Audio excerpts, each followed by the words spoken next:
Drop the beat. I'm a never Trump guy. I'm a never Trump guy. I'm a never Trump guy. I never liked him. I'm a never Trump guy. I'm a never Trump guy. I'm a never Trump guy. I never. I'm a never Trump guy. I never. I'm a never Trump guy. I never. I'm a never Trump guy. I never. I'm a never Trump guy. I never liked him. I never liked him. I never liked racism. I'm a never Trump guy. Xenophobia. I'm a never Trump guy. Racism. I'm a never Trump guy. Xenophobia. I'm a never Trump guy. I never liked him. I never liked him. I never. I'm a never Trump guy.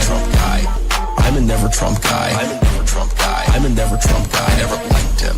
I'm a never Trump guy. I'm a never Trump guy. I'm a never Trump guy. I never.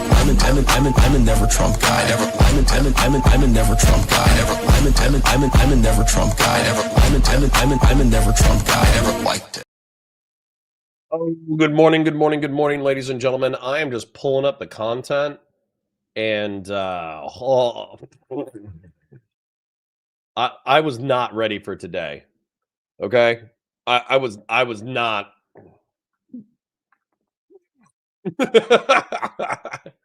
I was not ready for today.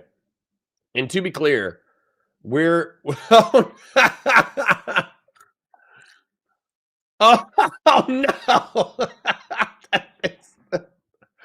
I'm sorry for laughing at things that I can't share with you yet. Let me pull them up, ma'am. Wow. Oh my God. Just the day is so crazy. Okay. Let's just start with the JD Vance memes real quick, okay? And by the way, the JD Vance thing with Erika Kirk and the Destiny Death Wish thing, those things are going to be super easy. They're not going to be entire segments. They're going to be like 5 to 10 minutes worth of coverage. But the coverage is fucking bananas, all right? So this is a family show. And we can't have nice things. This is why we can't have nice things, all right?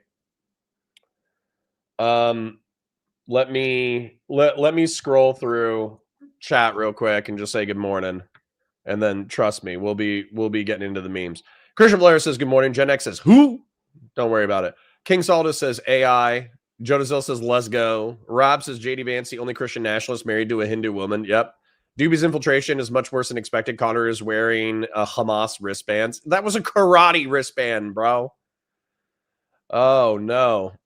King Saldo says, Gen X, do you want to be my mock work wife? There you go. Bone Jar No Connor. JD and Erika, what? Yeah, let me show you. Yeah, the title is partially bait. But she ain't dressed as a couch? No, she is. She's wearing leather pants. She's wearing leather pants so she can pretend to be a couch. Oh, no. You guys haven't heard yet. Oh, no. Okay. So guys. Look at this. Look at my part.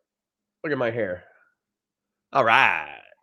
It's thin, but it's still beautiful. It's still luscious. Okay. So hold up. All right. Hold up. Wait a minute. Something ain't right here, okay? So let me summarize this for you real quick. Donald Trump is a philandering piece of shit. Our opening is actually JD Vance saying that he's a never Trump guy and he thinks Donald Trump is a piece of shit. Over the past 5 years or 10 years, what's happened is JD Vance was groomed by Peter Thiel as a Silicon Valley venture capital tech guy. He got into enough power that he was able to do some kind of political run. I don't even know what he was before he became vice president. Because of Thiel's influence and because of a bunch of Silicon Valley influence, JD Vance was picked out of relative ignorance. Like, not very many people knew who JD Vance was. He was picked as the vice president. Trump won in an upset. And what it seems like to me is that JD Vance just skinwalks for power. Now, I think to some degree, he is deluding himself into the belief that he is actually like a moral Christian actor. But if you look at his actions around USAID, if you look at his actions around the shutdown, if you look at his actions around Epstein, it seems like he is very comfortable lying for power. Like, it just seems that he's been like, you know what? Politics is a game of lies and manipulation. So if I have to lie, if I have to do propaganda in order to win, then I'm going to do it. That seems to be like JD Vance's position. But what happens there, this is part of the reason why I'm autistically married to the truth. What happens is once you excuse your ability to consistently lie, then what ends up happening is you can justify anything to yourself. Especially if you're a smart person, you can justify anything to yourself. And so, do I actually think that JD Vance and Erika Kirk had an affair? I don't know. I don't know. But what I am going to show you is that if a woman touched me this way, my wife would fucking fist fight that woman and or me. Okay, take a look at this shit. This shit's wild. Look at this. Okay, so this hug, is already sending me alarm bells. Okay, this isn't a hug. This is a slow dance. All right, he's grabbing her hips. All right, this is bananas. All right, you know what a hug is? A hug, especially with a woman that you are not in an intimate relationship with, you go around the shoulders. Okay, you go around the shoulders. But this isn't even the worst picture. Okay, this is not the worst picture. All right. This is bananas. This body language is already bananas. Take a look at this shit. Erika Kirk is running her fingers through JD Vance's hair. Look at this. Bro. What is happening? What is this? I need to be entertaining. Okay. All right. All right. I don't know.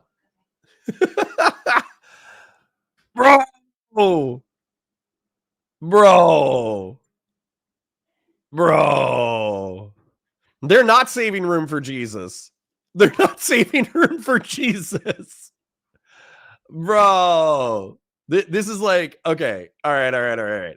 Now, did they have an affair? I have no idea. Maybe she's just like, a grieving widow who's emotionally vulnerable, and he's just been a really, really, really good friend. And maybe she has some subconscious romantic feelings, but they're not conscious. And so he feels that way too.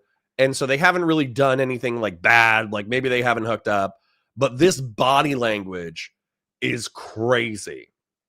And somebody said, oh, well, she's not his type because she's not a couch. But look at this. She's wearing hot leather pants. 1 month after her husband is dead, she's walking around in booty leather pants, probably to satiate his couch fetish or subconsciously remind him of the couch that he once loved so dearly. Bruh. If a chick hugged me like this, my wife would snap a beer bottle and stab her and probably slap me. That is bananas. So there's also like I don't know if this picture is AI or not. If it's not AI, it's even crazier. Okay. If this picture is not AI, bruh.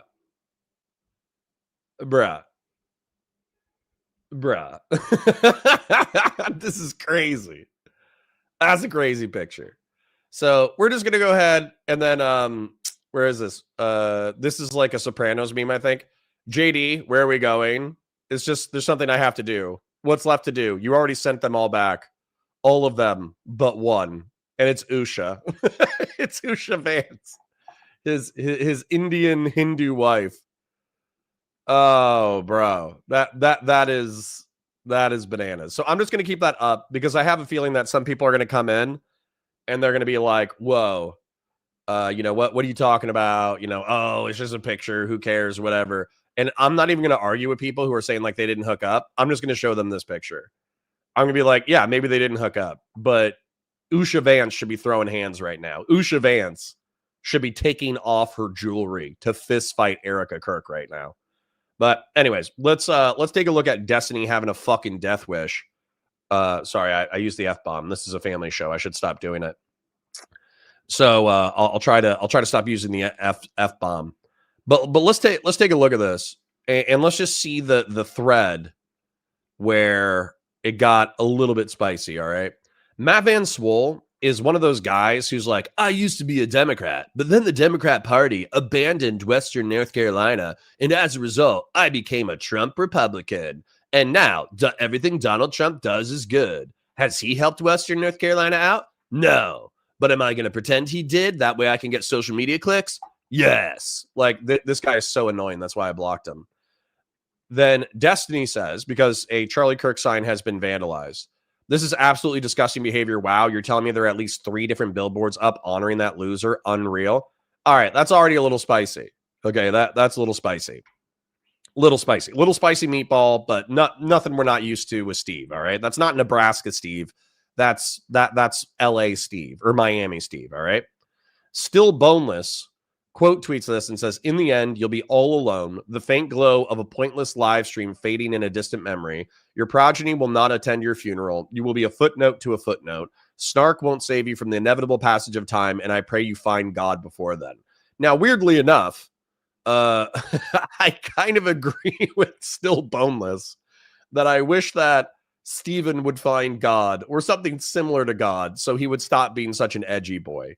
So he wouldn't need to fill his god hole with BPD girls. Okay, so there's a part of this. This is super mean, obviously, but Steven's being a spicy meatball, and I agree with this sentiment that I hope Steven becomes a slightly nicer fella over time. But this is Steven's response to this. Okay, somebody's talking shit, and this is his response. Now, people are saying this is a different event, but I don't even know if I believe them. I think this is Charlie Kirk the moment that he gets shot. This is his body instantaneously reacting to him getting shot. Now, the joke, of course, don't get it twisted. I know it's a joke. The joke is that this is like a smug chin in the neck, like kind of like eyes closed, smug demeanor. But this is like, obviously, even if it's not him getting shot, let's say this was a different event, this is clearly intended to allude to the moment before Charlie Kirk gets shot. All right.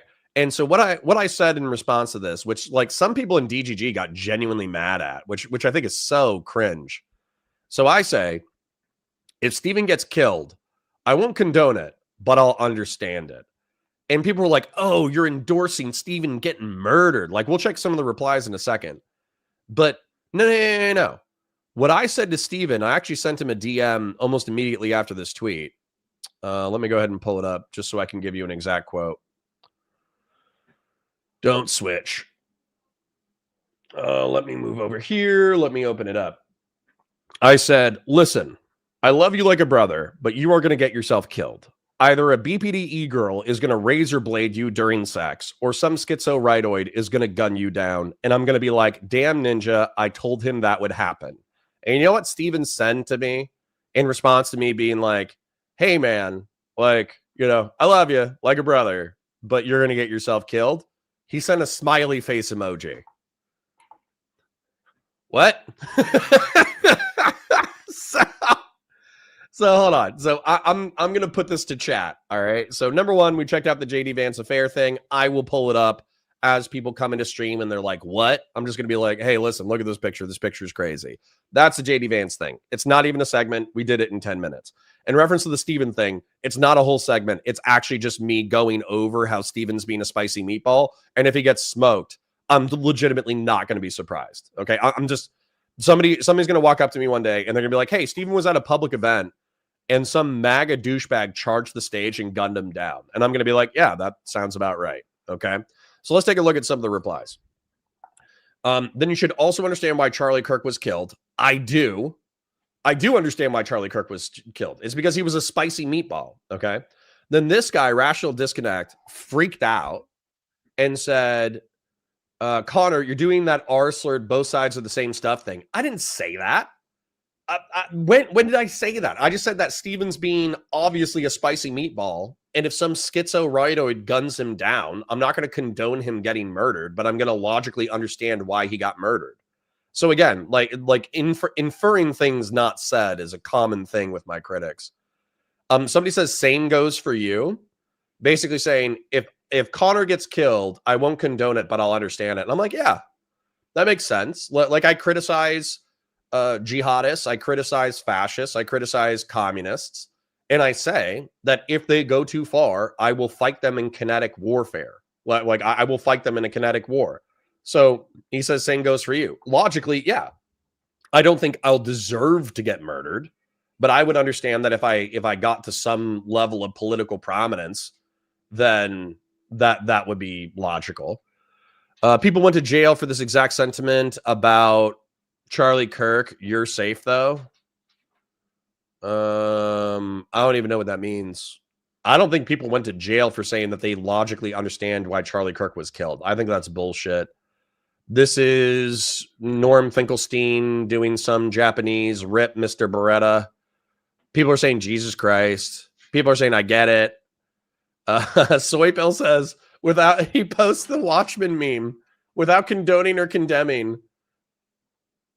I understand. So anyways, like liberals are pooping their pants a little bit. And there's some of them who are there's some people who are freaking out, and I just think they don't understand what I'm saying. I'm not saying it's good. Like, see, look, like the cringe meme, like the yeesh. I don't know if that's for Steven or if that's for me. But yeah. So listen, look at this. Is that like smack talking looking or attention or PTSD crying for help 22 a day? This is a veteran suicide meme. So in reference to me saying like, oh, Steven's being such a spicy meatball, if he gets smoked, I'm not gonna be surprised. And then somebody's like, are you so psychologically crazy that you're crying for psychological help? Suicide meme.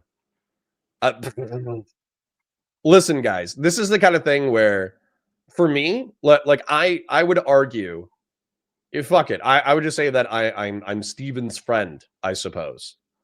But I'm Steven's friend, and then I criticize Steven, and then somebody is like, ha ha ha, veterans commit suicide, lol. You understand that's why people like Giga criticize DGG, right? Fuck your feelings, snowflake. So anyways, I'm gonna stand on business on this. I don't give a fuck. This is true. This is true. If Steve, like, I don't want Steven to get killed. Matter of fact, I'm trying to tell Steven to chill the fuck out so he doesn't get killed. But if Steven gets killed because he's spicy posting, I'm not going to be surprised. So anyways, before we get into the content, I'm going to check in with chat. I parasocially love you guys. Thanks for being here. It's the last day of the month. You guys were already incredibly generous throughout the month. If you want to take us over the top, you got money burning a hole in your pocket. Like the stream, share it with your friends, engage with chat, super chats if you got them, memberships if you got them. Today is going to be a little bit of a weird day. I'm going to do a chill react because it's kind of like we're rolling into the weekend. I'm going to watch Sitch and Adam, even if they yap endlessly. Obviously, I'm a yapper too, so it's like the pot calling the kettle black. But I'm just going to watch them yap about the far right-wing fallout between several creators who are saying like, oh, we have to ally with every schizophrenic right-winger because the left-wing allies themselves with every schizophrenic left-winger. And I think Ben Shapiro called a conference of Daily Wire people in order to have a public conversation about whether or not there's no enemies to the right. And they have a debate about it. Sitch and Adam covered it. I'm just going to use it as easy react fodder. Around 1 p.m., I'll be moving over to Twitch in order to do a Valor react. And then I'll actually be back at 2 because Paul Young, PF Young, he wants to have a conversation / debate about the woke right. And so Nick Fuentes and Tucker Carlson and the woke right. And I'm pretty ready for that conversation or debate. So I'm ready to do it. So let me check in with you guys, see what you're up to, and just read chat a little bit. So do not redeem Usha Vance. Exactly, Fast and Bulbous. Very racist, very funny. Yeah, maybe like the hands or the upper arms. True. I'm uncomfortable. We should all be. How can, how come I can't call this administration racist when they just decided that they will reject refugees except for white South Africans? You can call them racist. Why can't you call them racist? Dang, I thought JD was hot for KKK Carolyn. Maybe he's hot for everybody. Maybe he's a playboy. I don't know. My girl would castrate me if I let another woman touch me like this. Lol. Yeah, bruh. Play the video. Photo stills can be misleading. Okay. So you want me to double check? You want me to fact check this photo of JD Vance and Erika Kirk? Erika Kirk wearing her hot leather couch pants, leaving no room for Jesus, and then running her hand through JD Vance's hair. JD Vance, Erika Kirk hug. It's the top. It's the second top Google search. No. I am tremendously blessed and honored. No. Chat, no. Tonight to be able to introduce to you a very, very dear friend and his wife. They are incredible. And I see no one will ever replace my husband. No. Hold on, is that a but double hug? But I do see some similarities of my husband in JD and Vice President JD Vance. I do. Uh-oh. That's not good. And that's why I'm so blessed to be able to introduce him tonight, because he understands the fight that we're up against, and he can articulate that in a way that transcends race. Listen, I'll say the hug is a little bit better than the pictures. I'll admit it that the hug is a little bit better than the pictures. The pictures are crazy. Where's like Erika Kirk, love is in the air? I think I saved it. So hold on. Let me back out. That is bananas. Bookmarks. No one will ever replace my husband. No.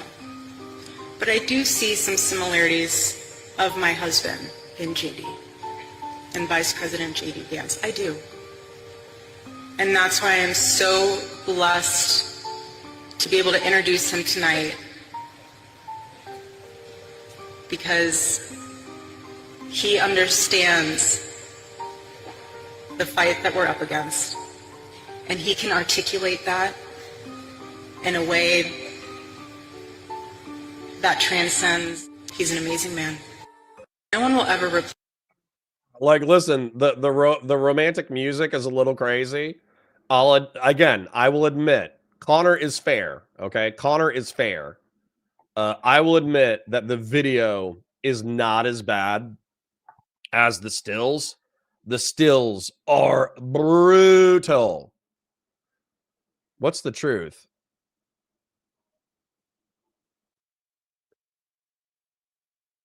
Wait. What? Welcome back, everybody. Sometimes I'm not super excited, and still the show can go well, but sometimes I'm not super excited for the show. Today, I just want to check what it is. It's probably clickbait, but I just want to check what Luke Beasley's thing is, and then we'll move into the content. I'm genuinely, personally excited, especially because what we get to Rob with a B. I know Rob has a B in it, but this is how I do it. Rob says, "Oh, come on, Connor. Those are clearly just morning leather come hither pants, standard conservative garb, right?" to start with. You'll know I've done a lot of debates. I started my entry into politics going to Trump rallies and debating with Trump supporters there, just kind of on the street. And then other ones, we've brought people into studios and recorded Mocha's with MAGA and Deprogrammed. But one experience I haven't gotten much is you do a debate with a bunch of people, and then it's on a big enough platform where those people you debated get asked to do interviews about the experience, and then just all crap talk you a bunch. 20 people crap talking you. I could feel, what's the phrase? I could feel my ears tingling. And then Jaden sent me a bunch of these clips. Paul says you could say JD Vance committed an OSHA violation. That's so mean. And it's something else. So again, I just recently went on Jubilee, the big debate show platform, huge channel. And it's been interesting to watch those clips with all of you and hear your responses. You can find the full thing on YouTube on Jubilee's channel. But again, a very new experience is then getting to see those people. The theme, as I've told you, was 1 Gen Z liberal versus 20 MAGA boomers. And a few of them went on to podcasts after and talked about the experience. And some of them leveled some serious allegations against me. And so I have to address them. That's what this is for. The title of this one, Deaf Noodles and Irrelevant News. So I guess this is Deaf Noodles. And it's titled Jubilee's MAGA Boomers Expose Luke Beasley's DNC Talking Point. And that's what comes up first. It's a very lazy talking point. I'm going to take... All right, I don't care about this, so I'm going to go to the Sitch and Adam thing. Getting killed solves all of my problems, Steven. Dude, that's what it feels like sometimes. It feels like Steven, you know, he's a warrior, man. He'll fight through his bullshit. But it does seem on some level he wants to get smoked just so all the drama can be over. I swear to God. Oh my God. So let's go here. Again, you know, I'm expecting some far right-wing sweeping, but I need a palate cleanser, man. I need something chill. That's just like, I agree with Sitch and Adam 80%, you know, 70%. No. Okay. And then Adam says things that drive me crazy. What's that? Oh. Thank you, baby. My wife made me breakfast. I didn't even ask for it. I was already eating Cheerios. But anyways, what a loving wife. What a great wife. She puts up with my bullshit. So anyways, so I'm expecting Sitch and Adam to sweep. But, you know, maybe they won't sweep that hard. You know, I feel like I probably agree with Sitch 95% of the time.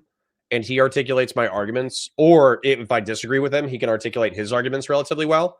I feel like I agree with Adam 70% of the time, but that 30% that we don't agree on, I feel is like super R-slurred, like borderline, like subhuman R-slurred. And so that's where for me, the fight is. Conservative liberalism says smack. I didn't even look at the title. JD is bagging widows. Listen, man, y'all can say whatever, but that picture is wild. Jovan says Sitch and Adam criticism straight in my veins. Based. Are we making fun of Adam Friended? Pulls out popcorn. All right, let's go. Erika, Kirk, and Usha Vance are whoa.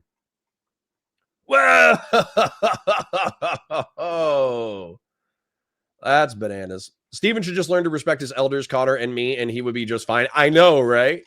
If he listened, he would still be a multimillionaire. He wouldn't be getting sued, and he would be a respected political commentary guy. And now, you know, he's still like obviously making a lot of he's still making a lot of money. Nobody can argue that, but man, is he on the verge of getting smoked. Patriarch says, I don't care about food shops. Hassan is just R-slurred. True. What is a food shops? Is it a Chinese place? It's a Chinese place. I think it might be a Japanese place, but yeah. Show the Kevin Heritage guy saying groypers are fine. Nah. I did see that speech. The leader of the Heritage Foundation saying that Tucker Carlson platforming Nick Fuentes and having a softball interview, they're not going to cancel Tucker Carlson because he platformed groypers. And basically, like, they want to win over the groypers to them. Connor, you want to call the Pierce Morgan with Stephen Miller's wife and Shank? That one was spicy. I don't think we have time for it. And I need something chill, man. I'm like psychically damaged right now.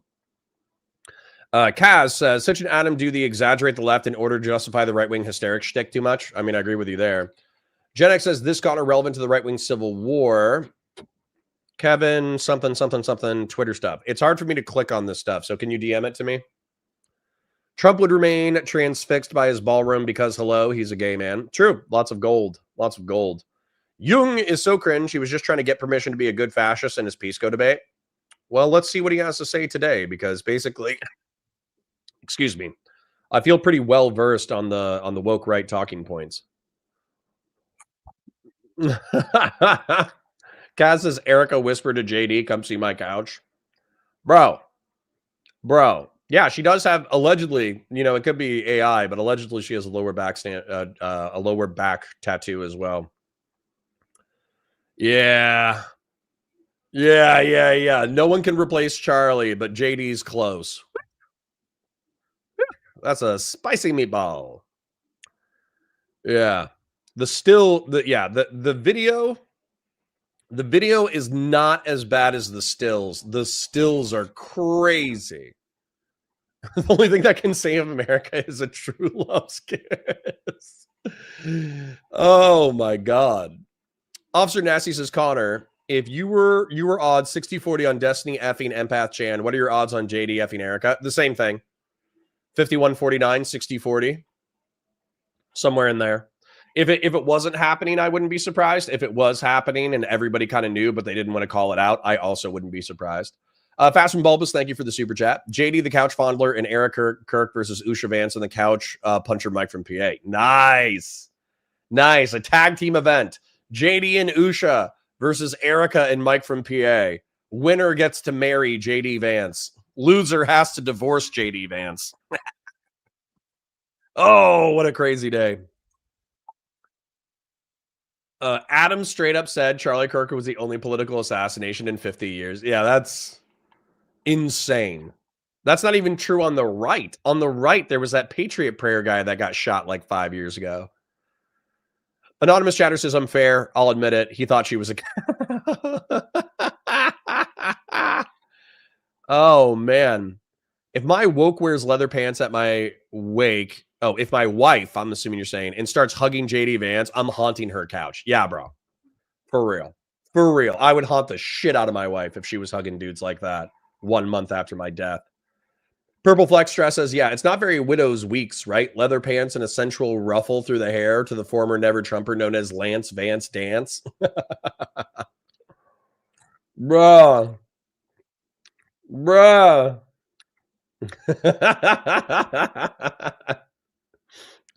Lots of people liked Usha Vance. Congratulations, Paul. You got a banger. King. Timothy Douglas says, Sitch and Adam give nothing but the audience captured takes. Sure, but let's see. Let's just have a chill day and just slow roll, criticize them. I'll put them at 1.15 or 1.25 just so we can get through it or not. Was this Destiny's reply? Yes or no? Yes, it was. It was Destiny's reply. Yes. Yeah. What did Destiny do now? He just posted a picture of Charlie Kirk as he's getting shot as a response meme to somebody criticizing him and calling him a piece of shit.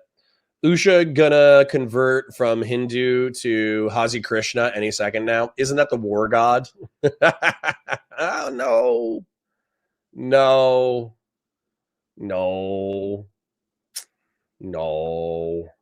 Bad chat.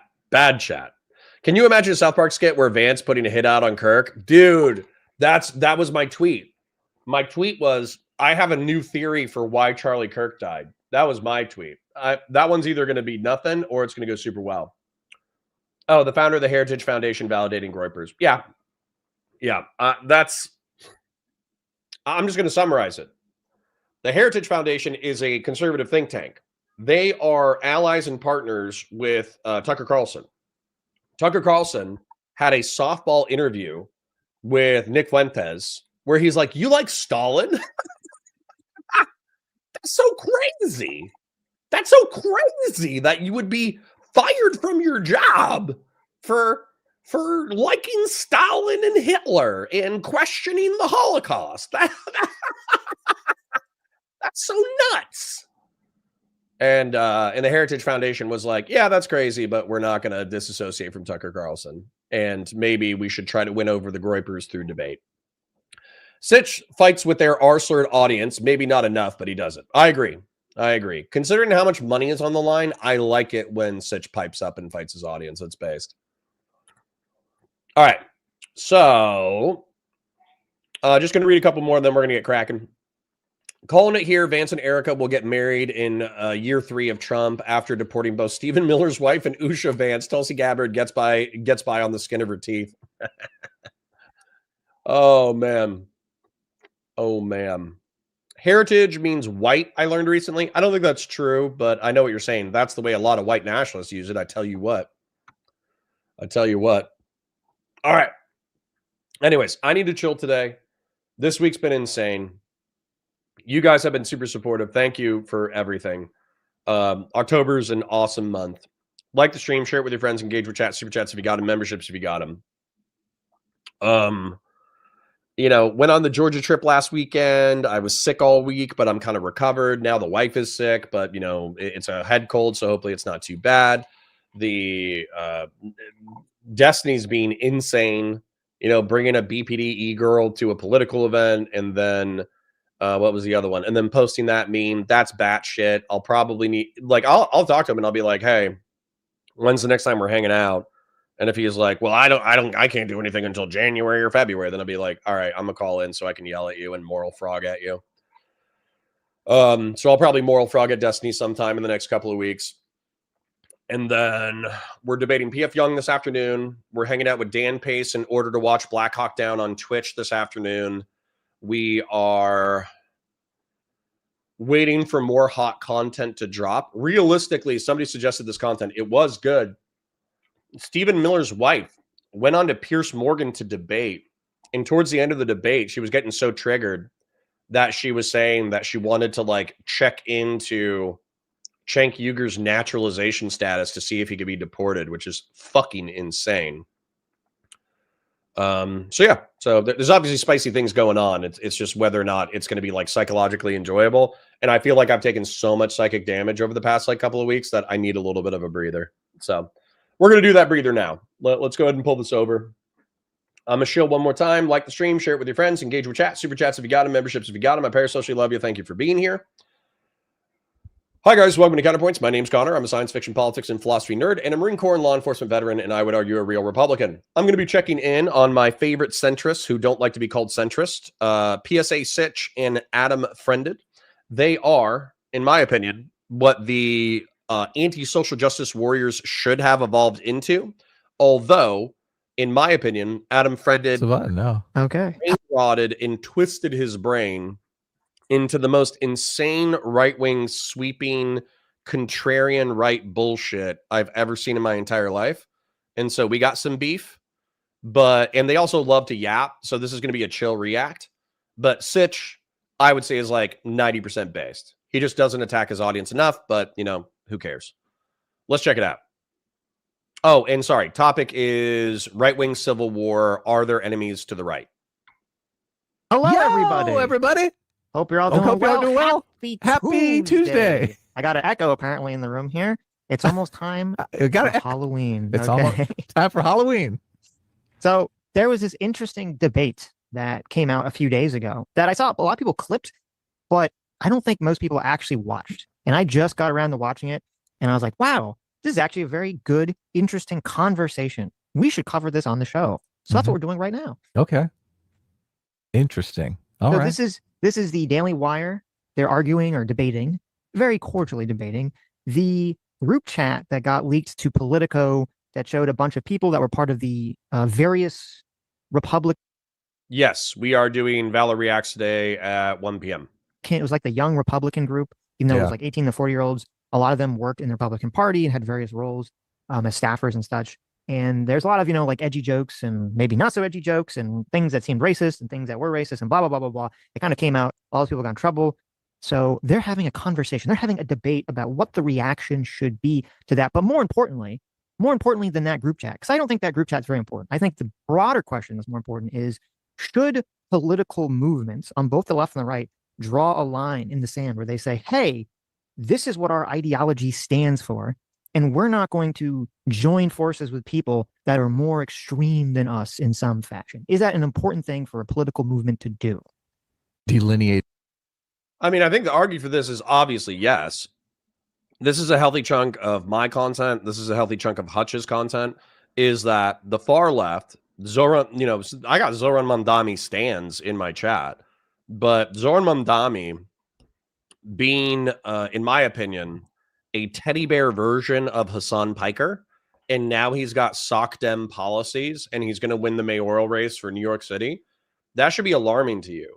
Now, you could say, oh, he's not going to be able to do his policies and he's going to moderate in order to attract more normies and he's going to do this and he's going to do that. He'll be like AOC. Like, he'll start out as this crazy firebrand and he'll moderate into a progressive. Okay, sure, maybe. But at the same time, it should be alarming to you that the rhetoric of the far left is effectively, in my opinion, infiltrating the left wing. And so the same way that I'm alarmed by groypers, Christian nationalists, authoritarians, fascists, infiltrating the MAGA movement, taking over the MAGA movement, and then destroying the Republican Party, I think that you should be worried about the far left. So yes, in my opinion, it is moral to call out the extremes of your movement, obviously. Its boundaries, its ideological no-go zones. Yes. Yeah. Yes. Which, now Michael Knowles makes his point, which I actually think is a good point to make, is if you're a political ideology and you don't draw boundaries about what is acceptable and what is not acceptable, then how could you possibly even be a political ideology at that point? Yep. If you're just permissive of everything. Right. Yeah. And then you're a progressive, right? Well, not really, because they're not permissive of. Hate speech and so all kinds of different things. But look, obviously, if someone on there's that's the problem with all these ideologies. It's like, here are the rules, and if one of our guys disobeys the rules, they're like super lenient. But if someone else disobeys the rules, they're like, "Fuck you." Exactly. Yeah. So I just God, I can't stand Matt Walsh. I really can't. I watched this. Good. Finally, dude. Matt Walsh is such a piece of shit. All right. I waffle between being like, I hate Adam Friended and I must fight him, to, okay, that's like a reasonable take. And then I'm like, maybe we can be friends. You know, I waffle between those two positions whenever I hear him talk. And for a minute there, I thought, I'm going to start calling Republicans fascists. He drops the baby killers line, and I'm just like, okay, well, look, if they're going to call us baby killers, then I think fascist is on the table. But he calls himself a fascist. Like he's got theocratic fascist in his bio. Right, so. right. Which comes up right in the beginning of this, which is interesting. It's funny. There's like a vibe that I guess Matt Walsh exudes that I think really rubs people the wrong way. Because even Sam, Sam's like, super pro-Trump. She really does not like Matt Walsh. Yeah. She hates Matt Walsh too. So he's a douche. Well, Matt Walsh is just, he wants to run your life, and it just totally rubs me the wrong way. Yes. Okay, so let's jump into this. It was pretty spectacular. Good times. Well, from that, I feel like should we talk about something serious? Matt, you talk about something serious. This has been far too much friendly small talk so far in this friendly fire. We got a lot of the friendly, but not the fire. Not a lot of fire. Yeah. So okay. So let's get into. I've been strictly instructed that the intros to these topics are supposed to be 2 minutes, but my primary and most reliable strategy in any debate is just to talk and not let anyone else. It's a filibuster. It's my only move. Politico. Let's talk about Politico. This is one of the big stories happening right now. And for anyone who's not familiar, Politico published a couple days ago this big hit piece revealing the private group chat conversation of some young Republicans. And the young Republicans are not elected officials. They're not anyone that anyone's even heard of for the most part. There's one person in the group chat apparently who works in the Trump administration who is not recorded having said anything. So he was in it, but as far as we know, he didn't say anything quote unquote offensive. But there were other comments made in the group chat, as Politico reveals, that were a lot of edgy jokes and a lot of offensive language that's being used in this group chat. And most of it, as Politico finally admits in the article, if you read all 57 paragraphs of it, they'll finally admit that, most of this is supposed to be a joke. Although they don't, of course, put that in the headline. And the title of the article has the quote, "I love Hitler." And when you look at the context of that comment in the group chat, it's very obvious that it is a joke. It's sarcasm, very much in line with the kind of sarcasm Republicans use all the time about, I'm real far right. I guess I love Hitler. Along the lines of me having theocratic fascist in my Twitter bio, which isn't entirely a joke, but it's mostly a joke. So this is the problem. God, I hate this motherfucker. Yeah, this is the exact problem with sort of, I have a lot of this stuff is, he just said it. I assume at first when he put theocratic fascist in his bio, it was some joke. Someone called him and I said, "Oh, you're this thing." And he's like, "LOL, let me put it in the bio." But now by his own admission, he's like, well, maybe it's not so much a joke. Yeah, exactly. And you say, okay, well, what does that mean exactly? And you Yeah. should be highly suspect of anyone in the political space who refuses to clarify and speaks very vaguely. It's the easiest thing. It should be the easiest thing in the world for someone to ask you a question and you to. Ooh, like Dave Green. Although, Dave Green, the distributist, we reviewed that the other day with Pisco. Pisco versus Dave Green. I would say that in my interactions with Dave Green 5 years ago, I think he was pretty obfuscating. He didn't want to be nailed down on anything. And then I would say in the Pisco conversation, there's a few times that I think that he was playing hide the ball with his ideas. But I think at the end, the last 40 minutes, he actually just came out and said, he's like, yeah, I want a Habsburgian, multi-ethnic Christian monarchy with some authoritarian elements, but the authoritarian elements aren't because I want mass slaughter. It's to hold together various peoples of different ethno-religious backgrounds. That way we prevent greater violence. I think that's what he said. And I would actually be interested in talking to Dave again and just being like, is that what you believe? Like, is that some hide the power level thing? Or do you think that that's what's necessary? Because, 5 years ago, you talked to me about Jewish power. You talked about impending race war. You talked about, progressives and leftists all secretly wanting to slaughter every normie that doesn't fall in line. So are you just hiding your power level because you actually want Hitler? Or do you want a Habsburgian, Central European, multi-ethnic, pseudo-authoritarian monarchy, kind of like Tito? Tito, I forgot Tito's first name, but he was the benevolent dictator of Yugoslavia. Obviously, he tortured people. Obviously, he imprisoned people. Obviously, he killed people. But compared to Joseph Stalin and compared to Hitler, he was an infinitely more benevolent ruler. And he also instituted like fairly sane policies. And so, is that what you're pushing for? Because while I would still find the authoritarianism nefarious, I would view it differently than, I don't know, like an out and out ethno-nationalist, race realist, slaughtering, mass murdering authoritarian dictatorship. Clarify. And I'm sure everyone's seen this a million times. There's some politician speaking, and everyone knows they don't want to answer some kind of question about some topic. And so they keep answering in this very vague way, or they keep trying to change the subject. And you're like, well, no. I'm asking you about this very specific thing. Can you answer this very specific thing? Okay. Did you do X? Did you support this? Did you do this? And they just don't want to answer it. Yeah. And it's the same thing with political pundits. If they're just going to be vague and they're going to not clarify their position when literally it's their job to speak and to have opinions on these topics, to me, that's a very big red flag that either A, they believe the thing and they know they'll get in trouble for saying that, or B, they don't necessarily believe the thing, but they don't want to anger the group of people who does believe the thing. Christian Blair says his first name is Josip Broz. Nice. They'd rather have their support. Yeah. This is what everyone's always accusing the left of doing with the far left, which they all 100% bring up. Doing that. Yeah. They 100% are doing that and have been doing that for a very long time. And then now we get into this other issue, which is how many layers of irony are you on, where you have a lot of people who are making jokes. And I'm sure a lot of the jokes are just sincere jokes, but for some people, they're not jokes. They're either sincere feelings or they're ways in which they're trying to sucker people down into believing more extreme views. And this is another excellent point. This is why I like Sitch.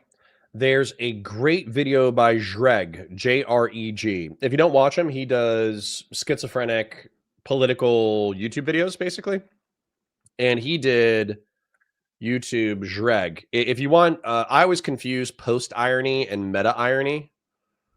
So Jreg... you're probably I pressed the button a virgin. too, so I don't know if you actually pressed the button. I didn't press the button. So hold on, let me exit that real quick. Jreg post irony. He does this thing, and it's awesome. This one. So if you guys are confused by post irony or meta irony, you should watch this video. Effectively, what he does is he explains how irony or sarcasm is the way that people have operated up until the modern era. But once you get to meta irony and post irony, I think meta irony is where you're ironic for irony's sake to the point that you're effectively trying to confuse conversation just for comedic or satirical effect.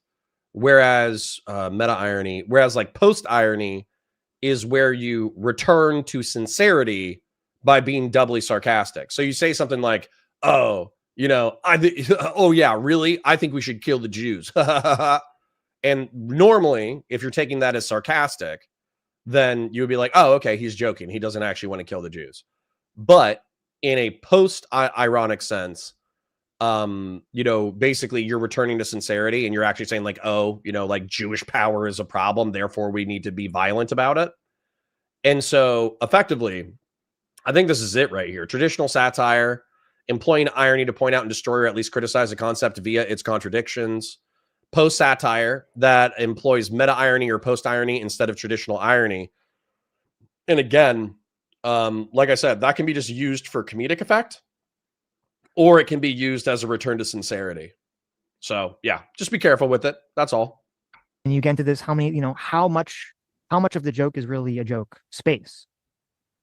Yeah, no, it introduces a level of deniability. Yes. Which yes. That's the problem with it. Right. I think this is why there's a prohibition on it a lot of times, is because people understand there's this level of deniability that they just don't want to deal with. They're like, let's just not say that, and then we don't have to wonder. But Simo says, where does Sam Hyde's Jews rock sketch land on the irony tier? I think that Sam Hyde defends his ability to say what he wants to say through meta-ironic humor. But I think that he might go to post-ironic commentary. So Jews rock Sam Hyde. I don't know if this will be too spicy to watch. 46 seconds. I can watch 46 seconds.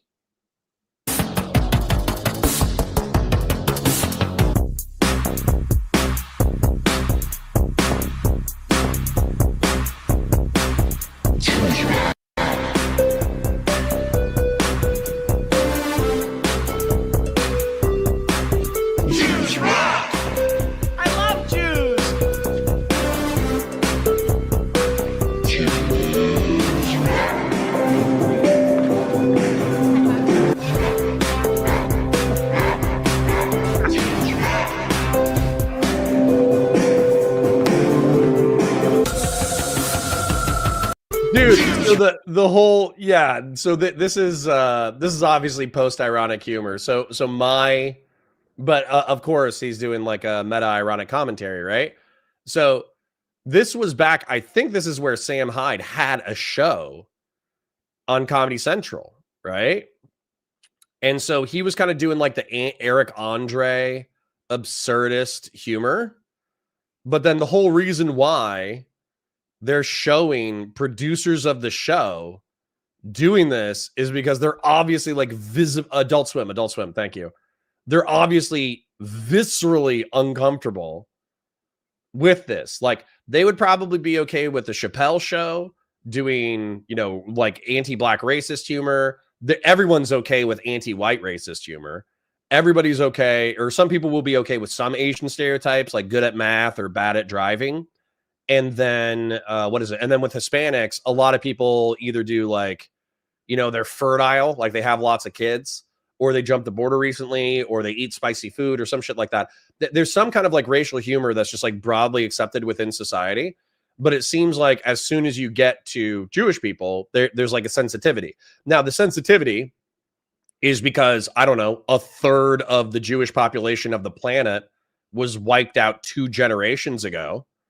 So when you're using meta-ironic or post-ironic humor in order to create a show that's pointing out like this racial disparity, I understand why people would get uncomfortable. But these are executives.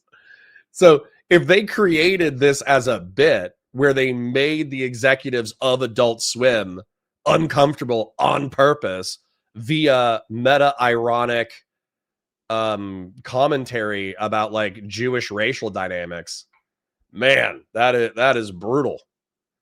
That is brutal. I understand why he got fired. I also understand why people were mad that he got fired. Oh, Jesus Christ. Wonder if you're serious or not, right? Yeah. Yes.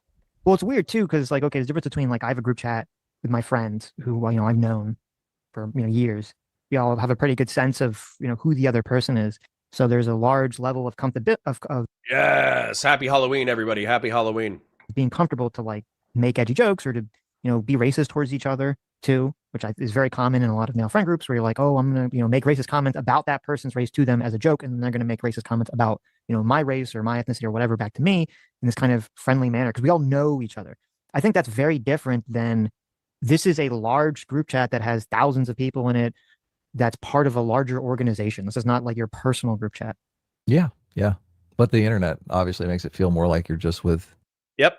Peril Zaz says, well, with the Jews, a lot of people are not joking, lol. I know. And I think that, I think with black folk or with Hispanic folk, the argument is that a lot of people are not joking as well. But I think that, just add in the sensitivity of the Holocaust, man. A third of the global Jewish population was wiped out 2 generations ago. You can look at all the oppressions of black folk.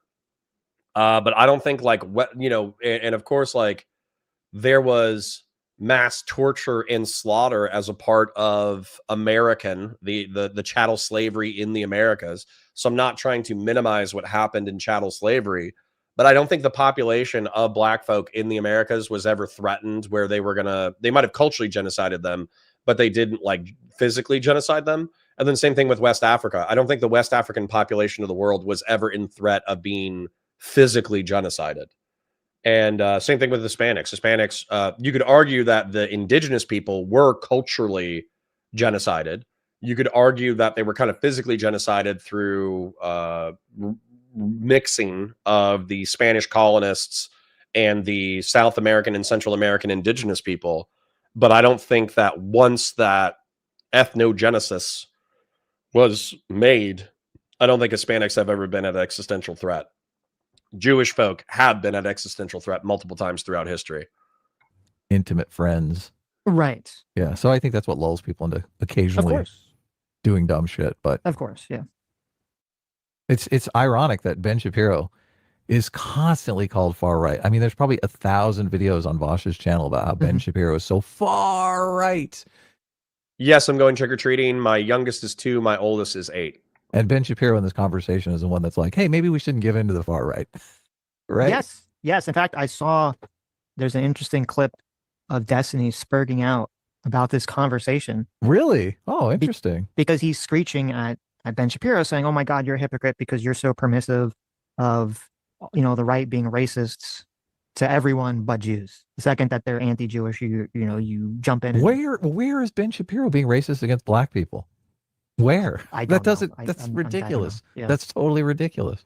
Yeah, I know. But I think when you deny systemic racist arguments and then you just make arguments that it's all culture, I'm not saying that's racist, but I am saying that other people see that as racist. And yeah. So this is kind of this kind of breaks down a few different ways.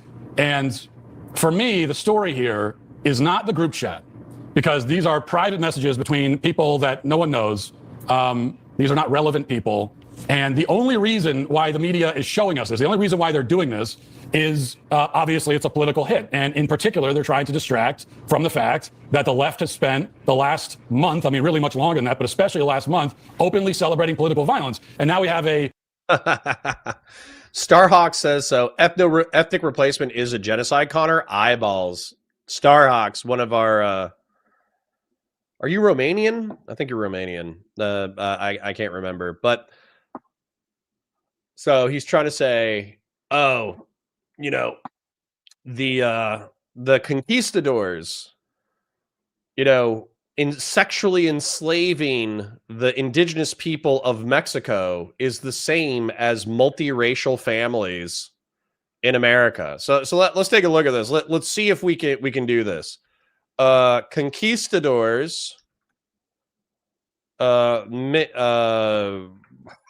do I type this without being super racist? Mixing with indigenous people.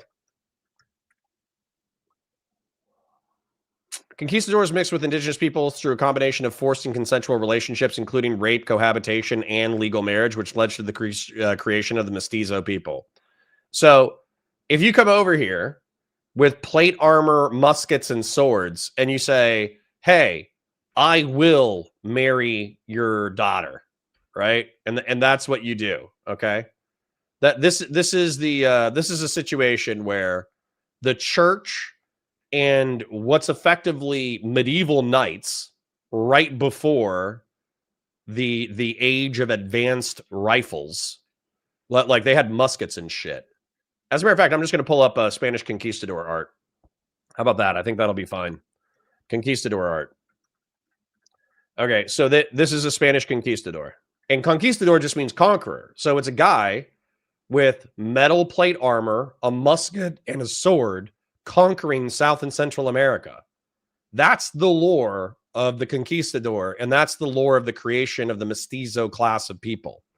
Now, let's look at a mixed race family from the Americas.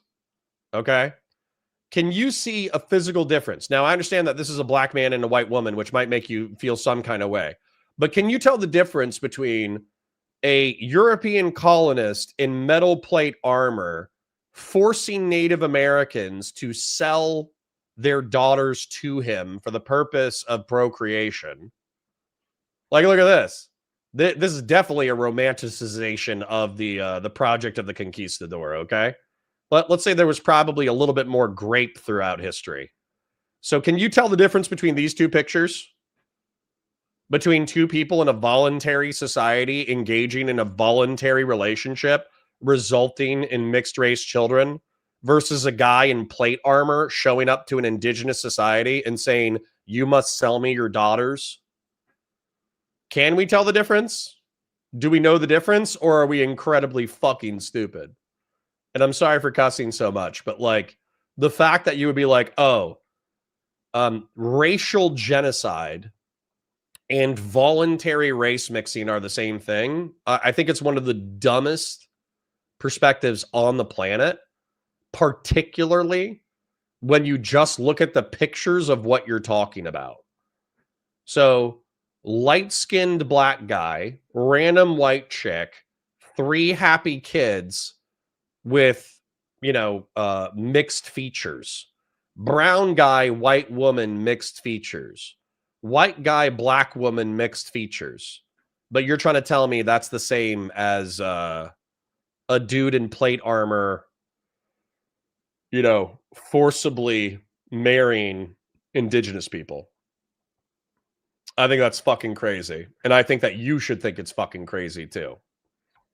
Attorney General candidate is probably going to be the next Attorney General of Virginia, who was in his own messages saying, not as a joke, that he wants his political opponents to die and even their children to die. And he was very specific that he was not joking about it. And so the left is looking to distract from that. And I don't think this is a good argument, because I think the bottom up process matters. So even if it's a bunch of nobodies, if that's the feeling on the ground, it's good to know about it. I think a better argument Am I dressing up? I don't know. Is, this kind of thing happens in private chats on the right and it happens openly on the left, obviously, when Charlie Kirk was assassinated. There's a bunch of really insane shit being said that probably should have been said in private, right? Not publicly, not broadcast to the world. So, yeah, I think that's a much better argument. Yes, Andy B., you and I are of one mind. We just need aliens so humanity can be collectively racist to an outsider and everybody will get along. Yep. Yeah, I mean, and also they're not nobodies.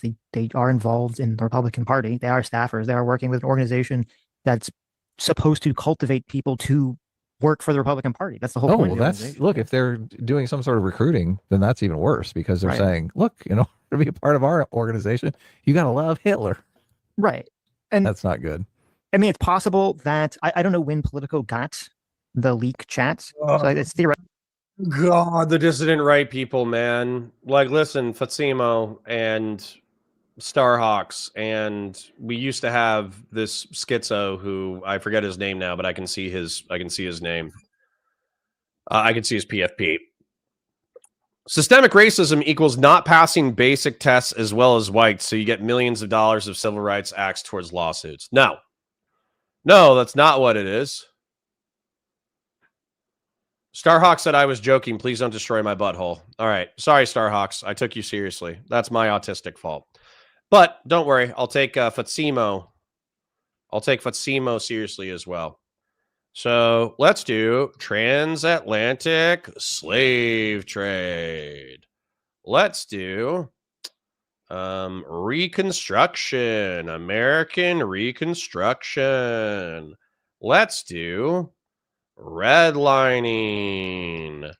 Let's do in America. Bruh, I feel like we have like an elementary school like patty cake fucking lesson sometimes.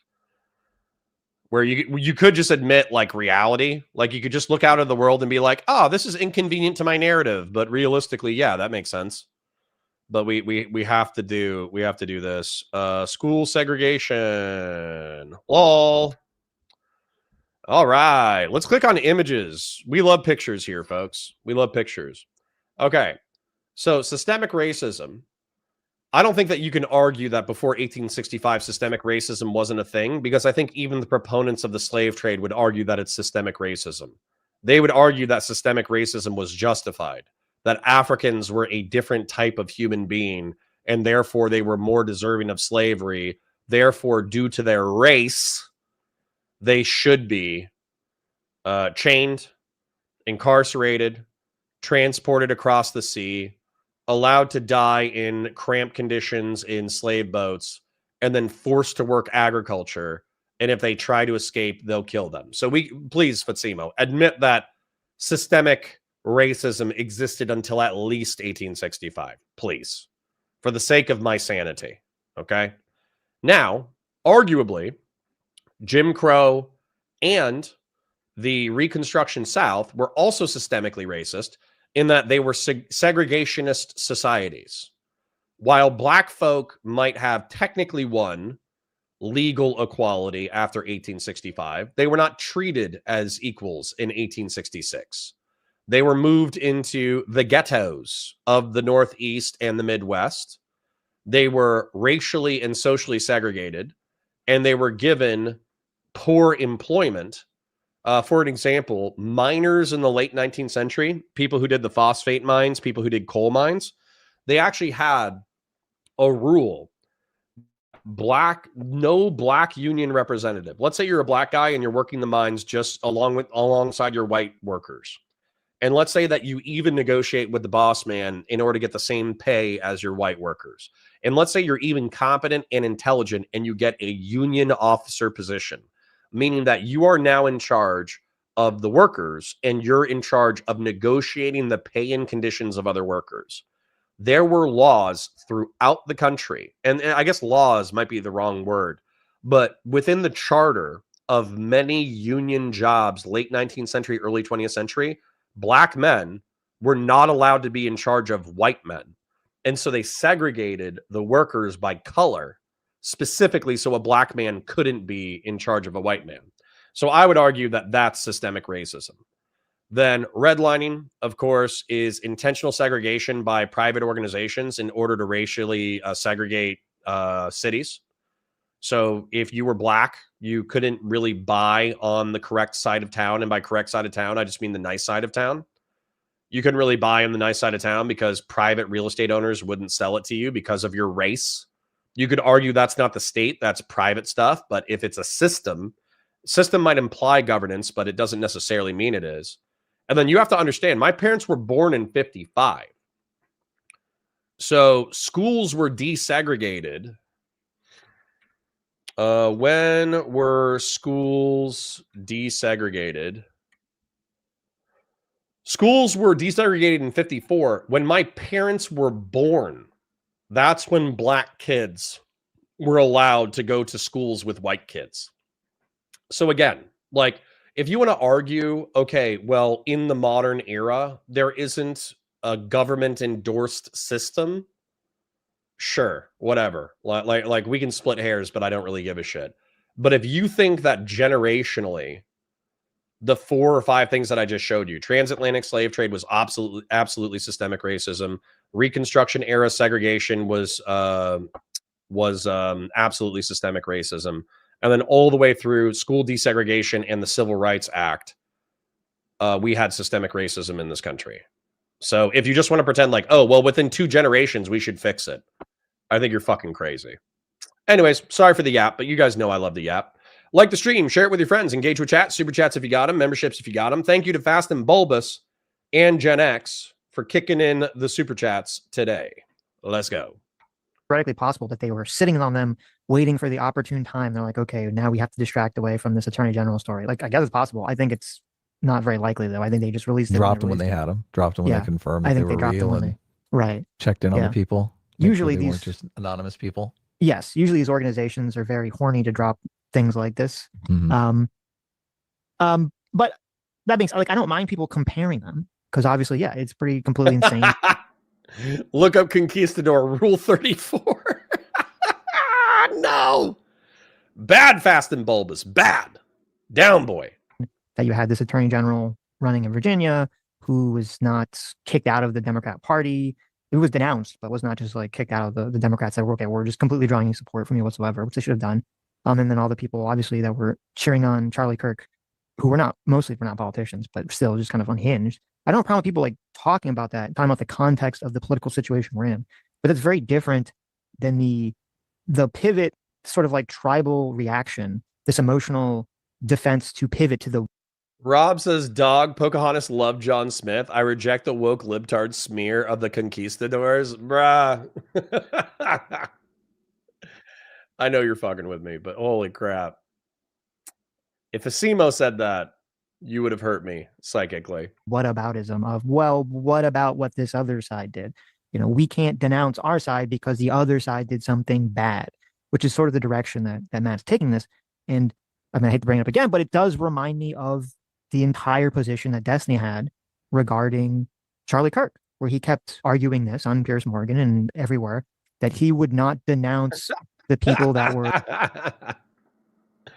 Rob says mixed features, aka feature maxing, based. Whenever somebody's talking about like, oh, white genocide, you know, we're increasingly mixing our races, and therefore Northern Europeans will no longer be an ethno-religious group, blah, blah, blah, blah, blah. I'm going to be like, no, we're just feature maxing. If we didn't have conquerors breeding themselves out of existence, we wouldn't have the Indian caste system. What? We're calling for violence or we're cheering it on because the other side wouldn't do it. And he's like, well, I'm not going to do the right thing. Oh, yeah. It was whatever 4690. That's what it was. Yep. Whatever 4690. You know, everybody pour one out for the dissident right-wing homie, whatever 4690, who got so fucking annoying. Eventually I had to ban him, even though we kept him as our resident schizophrenic dissident right-wing pet for a while. Pour one out for whatever 4690. Right thing. And, you know, we both argued that's the completely insane mentality to have. It's just going to make everything worse. And so this is exactly the same mentality of, well, we need to unify. We can't denounce our side or denounce the bad actors on our side because the other side is worse. Yeah. And their way of doing it is by somehow obtaining these messages and putting them out to distract us. And, you know, some Republicans have been very quick to offer their denunciations to say how offended they are, how horrible these messages are, that everybody involved should be fired, that they should never be allowed in politics again. I think that response is foolish. I think it gives the left exactly what they want. I have really appreciated J.D. Vance's response. Now, I think the vice president has struck exactly the right chord on this because he's not going to play the game. And instead, what he's done is he has redirected the conversation back to the thing that the left is trying to distract us from. There's one reason and one reason only that this story exists, and it's to get us to stop talking about Jay Jones and the leftists who've been celebrating the murder of Charlie Kirk for the last month. That's the only reason that the story exists. And so J.D. Vance's point is, no, I'm not going to play that game with you. I'm not going to give you what you want. Instead, I'm going to redirect the conversation back to the thing that you're trying to distract us from. And I think that that's exactly the right move. I think there's some disagreement about that, though. There's more to be said about it. But I'm going to go first to the guy who I think is most likely to agree with me, and that is Michael. Well, you're right, Matt. I totally agree. Was it the swastika on his forehead? Yes. Hey, listen, we're Italian, and Mussolini, he was a complex figure.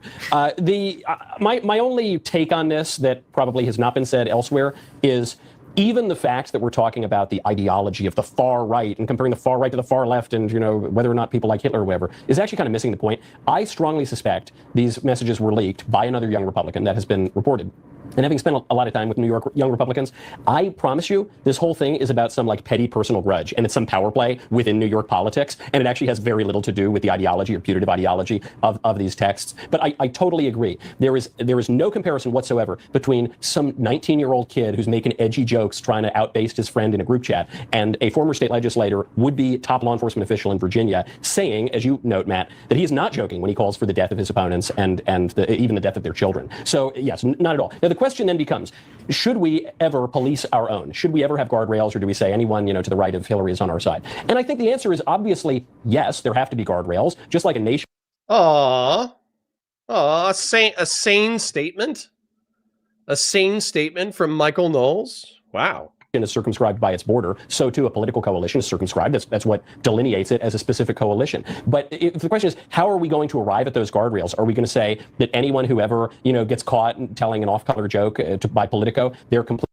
Oh yeah. Okay, and then I'm not a conspiracy theorist.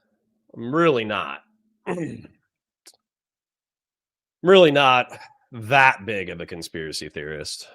But listen, man. Oh, and by the way, this song, Terminator, Salvation soundtrack, 9 Inch Nails, The Day the World Went Away. Amazing. I love that song. Seriously. It's so good. But anyways, what I wanted to show you was American Made trailer. Okay. So the argument, which I think is very stupid, is that Barry Seals and the CIA knowingly, willingly, and intentionally trafficked cocaine and crack cocaine into the United States with the express purpose of destroying the black community, because the CIA of the middle 20th century, like the American government, just hates black people. Okay, that's like the argument. Whereas what I think is more likely is that drugs are incredibly profitable, and lots of people, and so as a result, people found it profitable to traffic drugs into the United States. And during the narco terror wars of the late 20th century, the CIA used drugs as a funding opportunity for, let's call them asymmetrical freedom fighters. Asymmetrical anti-communist freedom fighters in South and Central America. They use drugs to fund the South. So my expectation, what I think is true, is that whatever the CIA did in reference to the drug trade, whatever the United States government did in reference to the drug trade, was probably a cynical Machiavellian attempt to fund capitalist, anti-communist paramilitary organizations in the South and Central America. And if you compared what the government either knew about, condoned, or assisted with, it is probably a drop in the frickin' ocean compared to the rest of the drug trade. However, if you're a conspiracy theorist, then you could make the argument that the drug trade was brought in specifically to keep the black man down, and that mass incarceration, that first the federal government was like, we hate black people, therefore we're going to give them a bunch of drugs so we destroy their communities. And then mass incarceration was the follow-up move, where after they got black folk hooked on the drugs, then they used mass incarceration to punish black people so they could rip black folk out of the home, rip black men out of the home, and mass incarcerate them so they could, I don't know, have less stable families or some shit. I don't fucking know. I don't believe that shit.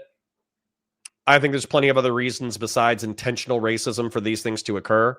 But if you wanted to steelman along with entertaining conspiracy theories, that would be a way that you could entertain conspiracy theories into the modern era about systemic racism. Completely cast into the outer darkness? No, I don't think that's right. I think we should have guardrails. We should police a coalition. And the way we should do it is very carefully. This was Scalia's answer when, as a student, we asked him, hey, where do you draw the limits on the Second Amendment? Where do you draw the limits on stare decisis? And everyone wanted a really ideological answer. And his answer was, very carefully. We kind of know, we're prudent, it's a people business. And should these kids have their lives ruined because they were mouthing off and telling jokes in a group chat? No, I don't think so. But we're not prudent. So, well, there's two issues. There's the group chat and there's the broader point. And I think the group chat is not really that important overall, except in terms of I guess last thing I have to say about it is in terms of the strategy that Matt Walsh lays out. Like, is it strategically better? So, anonymous chatter, I'm actually going to ask this because I genuinely don't know. Even by today's standards, funding public schools through property taxes creates a cycle of poverty where poor areas have worse schools and lead to less economic activity and prosperity. So, in the state of Florida, this is like a common talking point. But in the state of Florida, all the funding goes to the state, and then there's a equal dollar amount that is given per student that is then redistributed back to the public school system. So I don't know if that stands, at least in the state of Florida. Do property taxes pay for schools?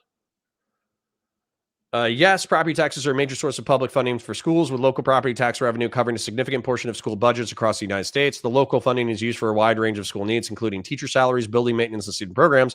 However, reliance on property taxes can create funding disparities between districts because of the amount of revenue a district can generate is tied to its property values. So I'm just curious. The Florida state system, they send it all to the state, and then they have an equitable distribution based off of students. Do you know of a state where that's not the case, where it's not like an equitable distribution? I would be curious for like a modern example. For Republicans and J.D. Vance to not denounce it, but to just do a whataboutism pivot. Now, it's funny because he didn't call it whataboutism, but he called it a redirect. That it is. Xena says, Connor, if you ever stop yapping, this relationship is over. Based. I love you guys too. Like the stream, share it with your friends, engage with chat, super chats if you got them, memberships if you got them. Thanks for hanging out. I hope you have a good time. The whataboutism, a whataboutism pivot to talk about, the attorney general guy in Virginia or Charlie Kirk or something like that. Is that actually politically effective? I don't think is it a dodge though? I mean, it depends, because if you say, and this is where I think the distinction is important, if you say, like, I don't support that kind of language, and we don't welcome, Nazism or pro-Hitler speak in the Republican Party, but this is not that important to the conversation, the national conversation, and this is really a distraction from the more important conversation, which is, and then you go to like the whataboutism with the attorney general. To me, that would be like the actually good political strategy, because you'd be solidifying your position, you'd be solidifying your party, and you'd also be sort of you'd be escaping from the whole like, okay, well, you're just covering for this stuff because you really believe it, because you're clearly denouncing it, and then you also move to the issue, the pivot to the issue, whataboutism to the issue that you want to focus on. That's very different than just not even denouncing anything whatsoever and then just immediately whataboutising him, because that just is going to allow the other side to say, well, look at that, he's not actually addressing the issue, he must actually be in favor of it.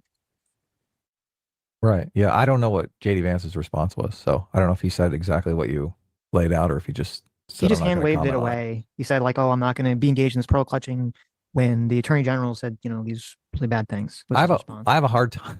I have a hard time doing a bunch of finger wagging here on the private chat conversation. So, I mean, obviously it is indicative of, you look to it as, is it indicative of the cultural environment that we're in now? Right. Yeah. And, is it a one-off? Is it pervasive? Is this like one person? So, but I was thinking about this in the context of like, where is it okay to like start wagging your finger? And I'm not sure it's a good political move for JD Vance to come out and start wagging his finger. I mean, okay, they're talking about political efficacy, but I swear to God, okay, you guys know me. I'm a little bit homophobic, but I have gay friends and bisexual friends, and I think we can break bread on the fact that, love who you love, be a good person, pay your bills, take care of your community, whatever, and we can be friends. And let's be friends, matter of fact. I think you guys know I'm a little bit racist. I point out, statistical disparities in criminality amongst communities. I point out cultural trends that I dislike. I point out all that stuff, and some of that stuff could be argued to be racist. However, I also have Black and Hispanic friends, and I love them, and I want them to do well. And I'm happy that I live in a plural American society in which I can have brothers and sisters who are different ethno-religious and racial backgrounds than me. So I'm a little racist, sure. But Adam saying like, oh, I don't know when we can wag fingers. If he's talking about political efficacy, I understand it descriptively. But I've said like a few edgy racist things on the Sitch and Adam show. And Adam's been like, oh, whoa, that's just racist. That's just racist. And it's like, Was that not finger wagging, Adam? Were you not moral frogging about my spicy hyperbolic commentary? I find it rich coming from him. Now I need some water, so I'm going to go get water. So enjoy this commentary. Let's go. If he said it the way that you said it, where he's not basically condemning anyone, he's just basically You're right saying, back. look, we don't welcome that stuff. Condemning the Republican Party. concepts. Yeah, exactly. Yeah. That's way better. Right. That's way better, more politically astute, obviously. So, and a better strategy. Well- You don't want, look, right now, Republicans are on the top of the world because they're not doing the finger wagging. They've completely painted the Democrats as kings of the finger wagging. So I agree that they do need to police the far right to some extent, but they have to do it in a way that's politically smart. Yeah, no, that's definitely true. I mean, right now there was a lot of finger wagging about Charlie Kirk. It was just you and I perceive it as warranted finger wagging. Yeah, that's the difference. Yeah, right, exactly. And I agree with you. Like, is it finger wagging if you're endorsing political violence? Like, is it finger wagging when we're talking about the trans issue where kids are literally being castrated? Is that finger wagging? wagging just means to reprimand someone, right? I know it has like a negative connotation to it, as if it's like an undeserved, but it does. Yeah, I mean, when I'm saying finger wagging, I'm thinking of just needless busybodies getting into people's business, policing things that are really none of their business, right? Right. Yeah. Exactly. I know, and I agree with you in terms of this group chat. I mean, I'm always skeptical of something I can't see the entirety of, and I don't believe. I mean, I read the Politico article, but I don't believe they released the whole chat for anyone to go through. Yeah, I of didn't see a course link not. to it in the article, and so That's I did see a hilarious. lot of things, and it's like, I don't know what the context that any of these things are. You know, how much of this is jokes, how much of this is not jokes. Some of the things stood out to me as like clearly joking. A couple of them where I was kind of like on the fence about, like, okay, maybe, but I'd like to see some additional context. So yeah, I agree in terms of the specifics of the chat group. It's not really worth getting into. But what you said, which is really important, is where are we currently right now? What is the environment? Yeah, exactly. And the environment that we're in right now, at least online, is that, you know, the far right ethno-nationalist movement is becoming more and more popular every day. Multiple people on the right have said that it's becoming more and more popular every day. You know, Nick Fuentes comes out, he has a podcast on Spotify, and it hits #1 in 24 hours, and so they have to remove it and kick him off the platform. You know, anything with him in it gets millions of views and comments, and it's becoming very, very increasingly popular to the fact that the mainstream right, which the Daily Wire definitely is, can't, and I don't think any mainstream right organization that's on the internet at least can't just pretend like these are a bunch of nobodies that they don't have to interact with anymore. There has to be an actual interaction or an actual acknowledgement and denouncement of this. Otherwise, you're just going to recreate the 2015 scenario where the alt-left takes over the mainstream left, because the mainstream left is too afraid to talk about them until it's too late, till they're too afraid. Yeah, it's interesting because I think Ben provides some ancillary evidence that's far better than the group chat. He's like, my death threats from the right are off the charts right now. Yes. So Which is, I didn't know that Ben's getting very consistent death threats from, the far right. yeah, and look, the Groypers were all over Turning Point USA. They did not like Turning Point USA. No, not at all. Yeah. Yeah, I mean, Fuentes was even saying, the grouping of Turning Point USA will continue. And all this stuff. No. And his response to the group chat was to say like that, that more Groypers should be infiltrating the Republican Party, but they need to just be more smart about it and hide their power level. So Yeah, why are you going to unite with the side that is actively against you? I think they bring this up in here too. They do. Yeah. Yeah. Why are you going to side with a group of people who maybe on some short term you're like, okay, we can get votes, which is not really even clear that that's going to translate into votes, but is at the end of the day. Andy BC says, the thing that with redlining, you either have to argue is purely racist or purely risk adverse. Lower income populations are higher risk not to not pay back loans. It was probably both. Okay. Seeking to subvert you and take you over and replace you, supplant you. So, I mean, here's the thing, we're just not. I mean, so I would agree with you that quote unquote policing, you need to be prudent about how you police. I also think that everyone agrees, I would assume, Matt included, and Matt, you tell me if I'm wrong. Red Hat says, starting my World Eaters Army, building a Helldrake while watching stream. Based. Here, that there are certain things that can be said that social consequences should actually attend to. Certainly that's true on the left, right? If you say that you want to murder the Speaker of the House and then calls the kids fascist, there should be social consequences that actually attend to that. I agree with everything you say about the difference between a private group chat between a bunch of young Republican idiots who are outbasing each other and the attorney general candidate in Virginia actually saying the thing running for office. Now, I will say, I don't think these people are kids. I don't think 31-year-olds. Did they talk about Destiny's argument here? I must have missed it. I was using the restroom. Star Oxford 5 says, I'm American, but was born in Serbia but I was in Serbia for a wedding recently. Happy Halloween to you in chat. Oh, based. Thanks, Starhawks. Appreciate you. Kid, I don't like using the sort of language of kids to describe people who really should be married and have children of their own by this point True. in their life. And I love that he comes in here with this. He's like, what the fuck, kids? Kids. Yes. You should have kids. Grow up. I think the kind of loose playing with that term, as though if you're a 31-year-old, which is what one of these people was, that somehow this is the equivalent of being 17. I don't think that's true either. But the YRs go down to 22. I mean, I agree, but some of the people who are being quoted here are in their 30s, some are up all the way up to 40. What about the Epstein files? The Republicans swept it. They swept it. They said, there's a nothing burger. And then they waited for Charlie Kirk to get shot. And then they were like, nobody cares about Epstein anymore. And then they stopped talking about it. Vast and Bulbous for 5 says, Matt Walsh is going to be so mad when Trump demolishes the West Wing to make a call center for USHA because JD's infidelity. Damn, bro.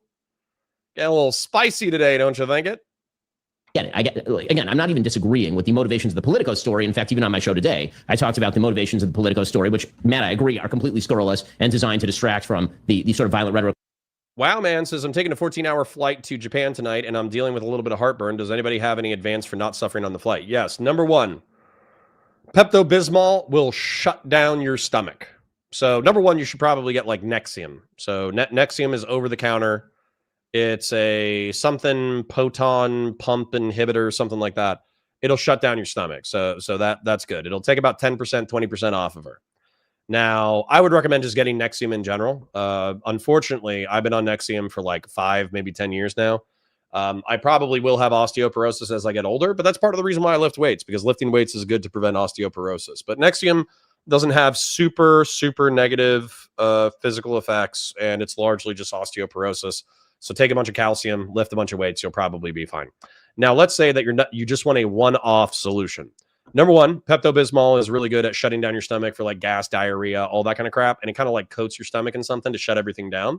However, what I like for a one-off solution is 2 Tums and 2 Simethicone. All right. Also known as Gas X. All right. I'm an old man. This is well thought advice I'm giving to you right now. All right. So 2 Tums. Tums are calcium carbonate. They'll basically chill out that acid burny feeling. However, oftentimes when you're in pain, the reason why you're in pain is not because of the acid burning feeling. It's because of gas. And so for gas, what Simethicone does, a ER doctor swore by it. Okay. He said that Simethicone goes into your stomach and it effectively evaporates the gas bubbles. I don't know how, but he says that he watched it on an ultrasound and it was borderline miraculous how powerful Simethicone can be. So pop 2 Gas X, pop 2 Tums, take Pepto-Bismol if you need to, get on Nexium if you need to. There's my heartburn advice. Let's go. We've seen from the left, but it has led to, I think, a reactionary response on some parts of the right to say there should be no policing ever at all. No social consequences should ever attend to things that are said on the right, that it's basically just pure my side versus your side. The problem I have is, number 1, I think it's moral, and number 2, I don't think that's pragmatic. I don't think that's moral because I think that there are things that get said on the right that are really, really, really ugly, and pretending those away doesn't make them go away. I think that they're rising. I think common. I know that my death threats from that side are getting more common. I know I have more security because of that, and it's not just from the left. I have lots of security from the left, and I also get lots of security from the right. Matt, I think a little bit earlier today you tweeted that kind of your litmus test is the people who are trying to kill you, and I totally get that. I also have that litmus test. The difference is that I think that if somebody tries to kill you, Matt, there's a good shot that it's going to be a leftist. If somebody tries to kill me, it's a freaking Agatha Christie novel. I just don't know which direction the bullet is coming from at this point. True. Given the sort of various and sundry radical extremes that exist. I'm not going to say that the right is equivalent to the left in this respect, because I don't think it's been mainstreamed to nearly the same effect on the right that it has been on the left. But to pretend that it has not infiltrated a lot of very important spaces, I think is sort of whistling past the graveyard. Now, again, that's not. This is why so many Jewish people have to be on the left, have to be Democrats right here. Exactly what Ben Shapiro is talking about, because if you have conservative intuitions, moral intuitions, but you're in a group that is constantly talking about the Jews. That's got to be difficult. True, bro. So sorry, I know this is obvious, but hey, got to do some transformative commentary, right? As a theocratic fascist, tongue in cheek for Matt Walsh and Michael Knowles don't have to worry about anti-Semitism. If the Christian nationalists get into power, if the Christian theocrats get into power, they don't have to worry about shit. I don't know if Klavan is Jewish, but obviously Ben Shapiro is Jewish and a devout Jew and an open Jew and a social conservative and a fiscal conservative. And yet there are vast swaths of the right wing, maybe not vast, but I would say increasingly loud swaths of the right wing, excuse me, that are hostile, not just to the state of Israel, but to Jewish power in general. You have to understand, Tucker Carlson was a very large and still is a very large conservative commentator. And he just had Nick Fuentes on and gave him a softball interview. Nick Fuentes is open about the fact that he wants to dispossess Jews from social and political power. So yeah, I would find that super fucking alarming. I would find the left wing cozying up to terrorist organizations via people like Hassan Piker terrifying, but I would also find Nick Fuentes being normalized scary as fuck as well, if I was Jewish, which I'm not, for the record. Anonymous Chatter says, even if the intentions were the coke crack drug wars were systemic racism, it doesn't change the fact that it disproportionately affected the black community. Yeah, we can do a consequentialist analysis, but I think that Fatsimo and Ben Shapiro and other people, they argue intent. Because as an example, let's just say let's say that the way that we run our society right now is that black people disproportionately get seatbelt tickets, which I'm pretty sure is true, by the way. Okay. And, but wearing a seatbelt is not, racism, it's a cultural thing. In the 1980s, I think seatbelt usage was around 20%. And then due to enforcement, I think that seatbelt usage has jumped up to like 80%. Like click it or ticket is actually an example of where the state using force in order to change cultural norms actually worked. So as a result of click it or ticket, which like started in the late 80s, we have substantively reduced traffic fatalities and we've substantively increased seatbelt usage. Well, the black community has lagged in reference to seatbelt usage. So if Asians increase seatbelt usage, if whites increase seatbelt usage, if Hispanics increase seatbelt usage, and even black folk increase seatbelt usage, but the effect was only half that in the black community, you can still say, oh, well, this is racist because disproportionately black folk get tickets for seatbelts. It's not that fucking hard, dude. Take the fucking strap, click it into the goddamn hole. You know what I'm saying? So at that point, is it because the system is racist? Is it because there's an intentionality on the system side?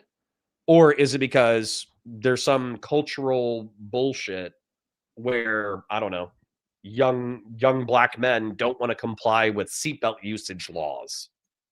I don't know, bro. I don't know. But I wouldn't call click it or ticket a racist policy. You will, like, obviously, for most of my life, the whole like talking about the Jews thing was very relegated to like the Groovy Harp says every news story that hurts my side was purposefully released as the product of a conspiracy to divert attention away from news stories that help my side every time.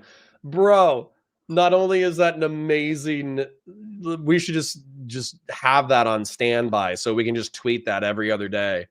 But but that reminds me of the meme where somebody was making fun of Nick Fuentes, and I'm not saying that this is true, but it was a funny meme.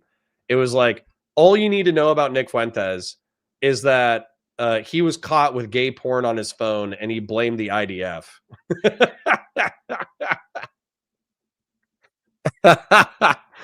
and I think what that really was somebody, they say it's fake. I don't know if it's fake or true or not, but allegedly it was Nick like flipping through his phone and it was like a screen recording of his phone. And there was a URL that popped up and there was like a little bit of, let's just say some hip. There was some pornographic-y thumbnail. and somebody copied the URL and posted it into their phone, posted it into their internet, and they screen recorded their internet, and it was like trans porn. And then I think that Nick said, "Oh, you know, it's fake. It's a deep fake, whatever." And it's being promoted by Israeli intelligence in order to defame me.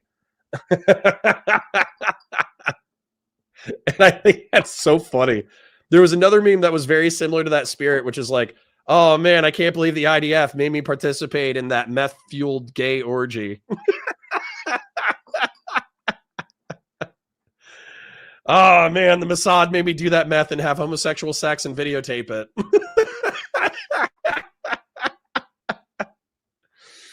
Oh man, that's gonna be the Trump defense, huh? The Trump defense was like, yeah. I went to the pedophile island, but it's the Mossad's fault.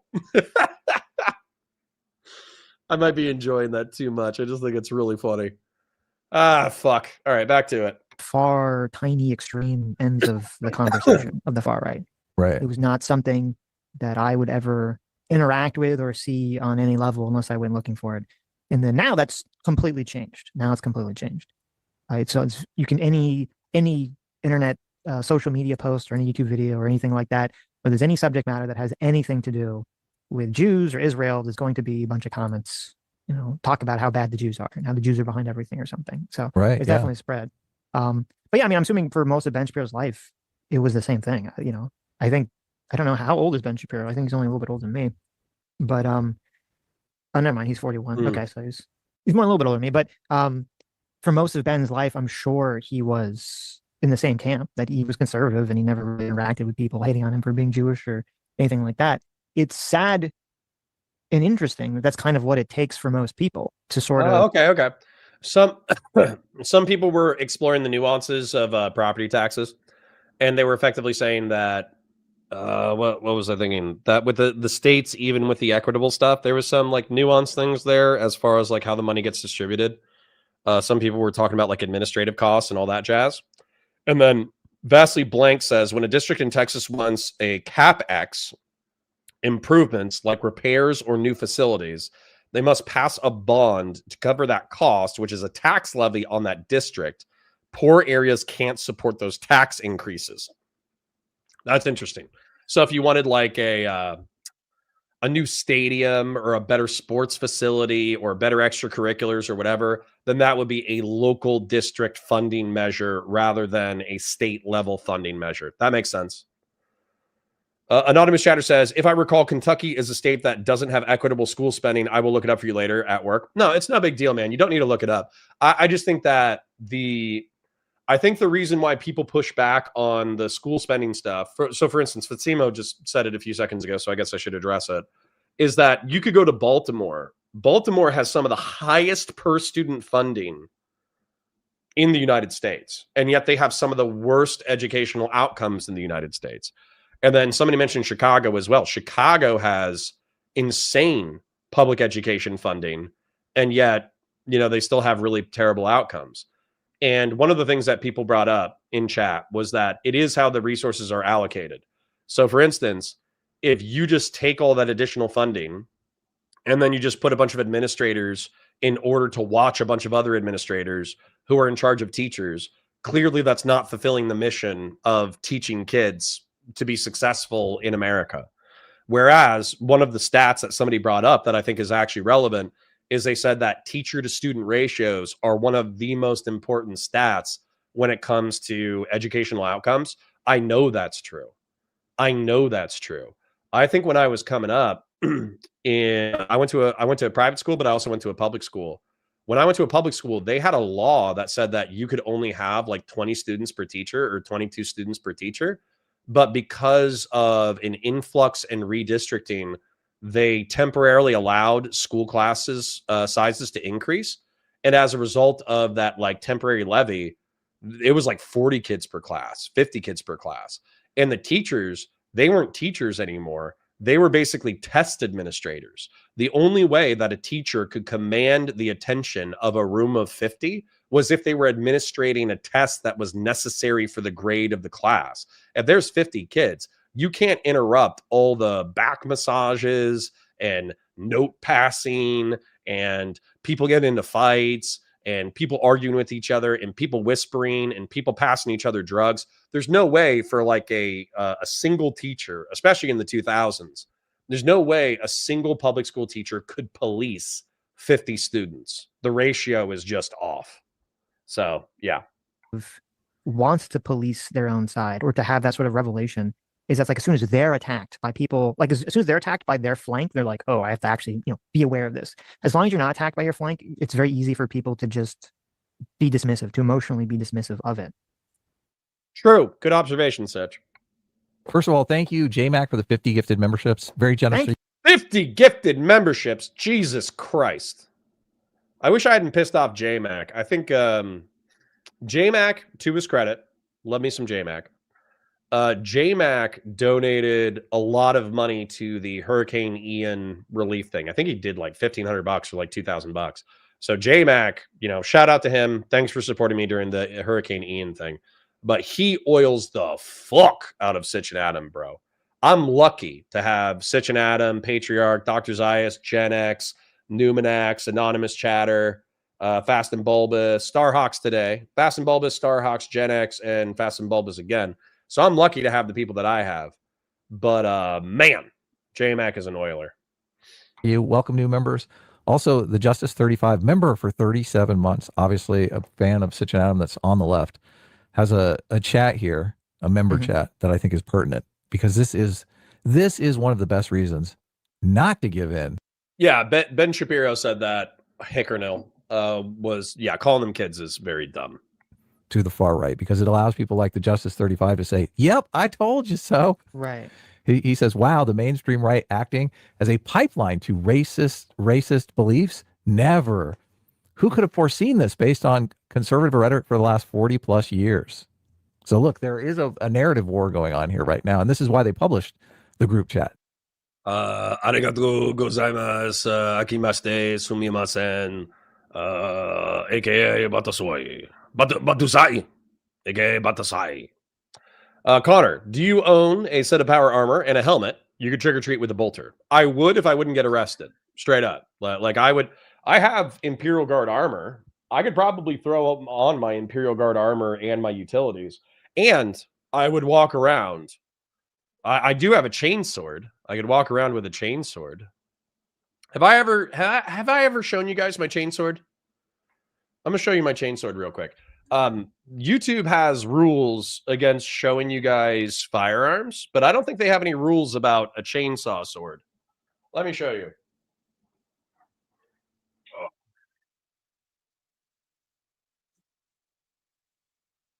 This is the next project, okay?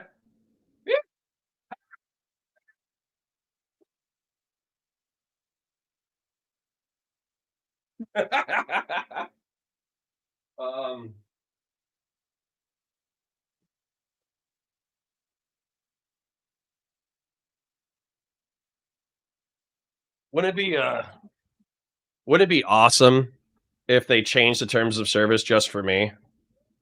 They're like, you can no longer play with a chainsaw sword on stream.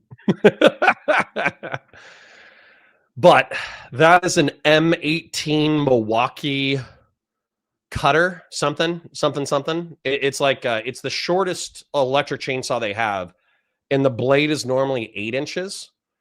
I bought the largest blade that I could fit on it is 18 inches. So I have an 18-inch hand chainsaw. I need to paint it, and I need to 3D print a scabbard, like a cover, because they have a cover. And that'll be one of my next projects, obviously. Anyways, just wanted to show you my chainsaw sword. Back to it. Because obviously the people on the left want the narrative to be that all Republicans are greedy racists. That's the narrative that they're pushing. And they, if they can find any evidence of that, they're obviously going to publish it. I think the problem with Nexium causes autism. Oh, absolutely. Any political ideology, people that are into politics, you're going to have a disproportionate number of people that are extremists that are into politics than you are in the normie population, right? Because people that have Andy B says, I'm tired of pretending Erika Kirk wouldn't make me risk it all. If I was JD Vance, that would be my strongest battle.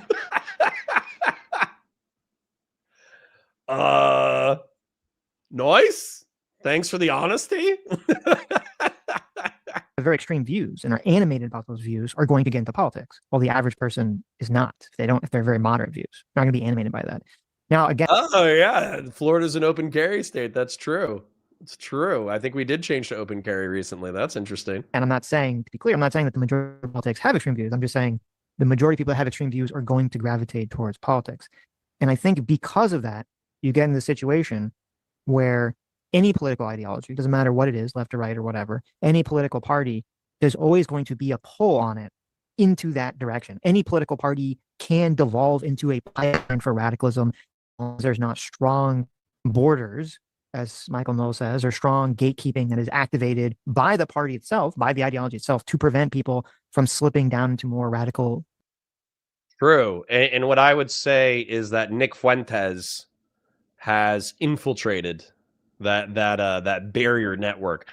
Nick Fuentes' internet popularity has made him unignorable. I do not think that America First / Nick Fuentes paleoconservatism is inevitable, as the Groypers would like to argue.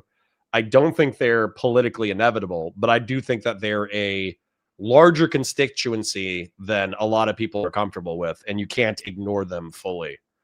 Subry Keller says, did I watch the Heritage Foundation respond to cutting ties with Tucker Carlson because of his interview with Nick Fuentes? I basically saw them saying, like, we're not going to cut ties with Tucker Carlson, and if you care about that, you can fuck yourself, because we want, while we disagree with Nick Fuentes, we want robust debate to convert Groypers into hardcore conservatives. I think that's what I saw.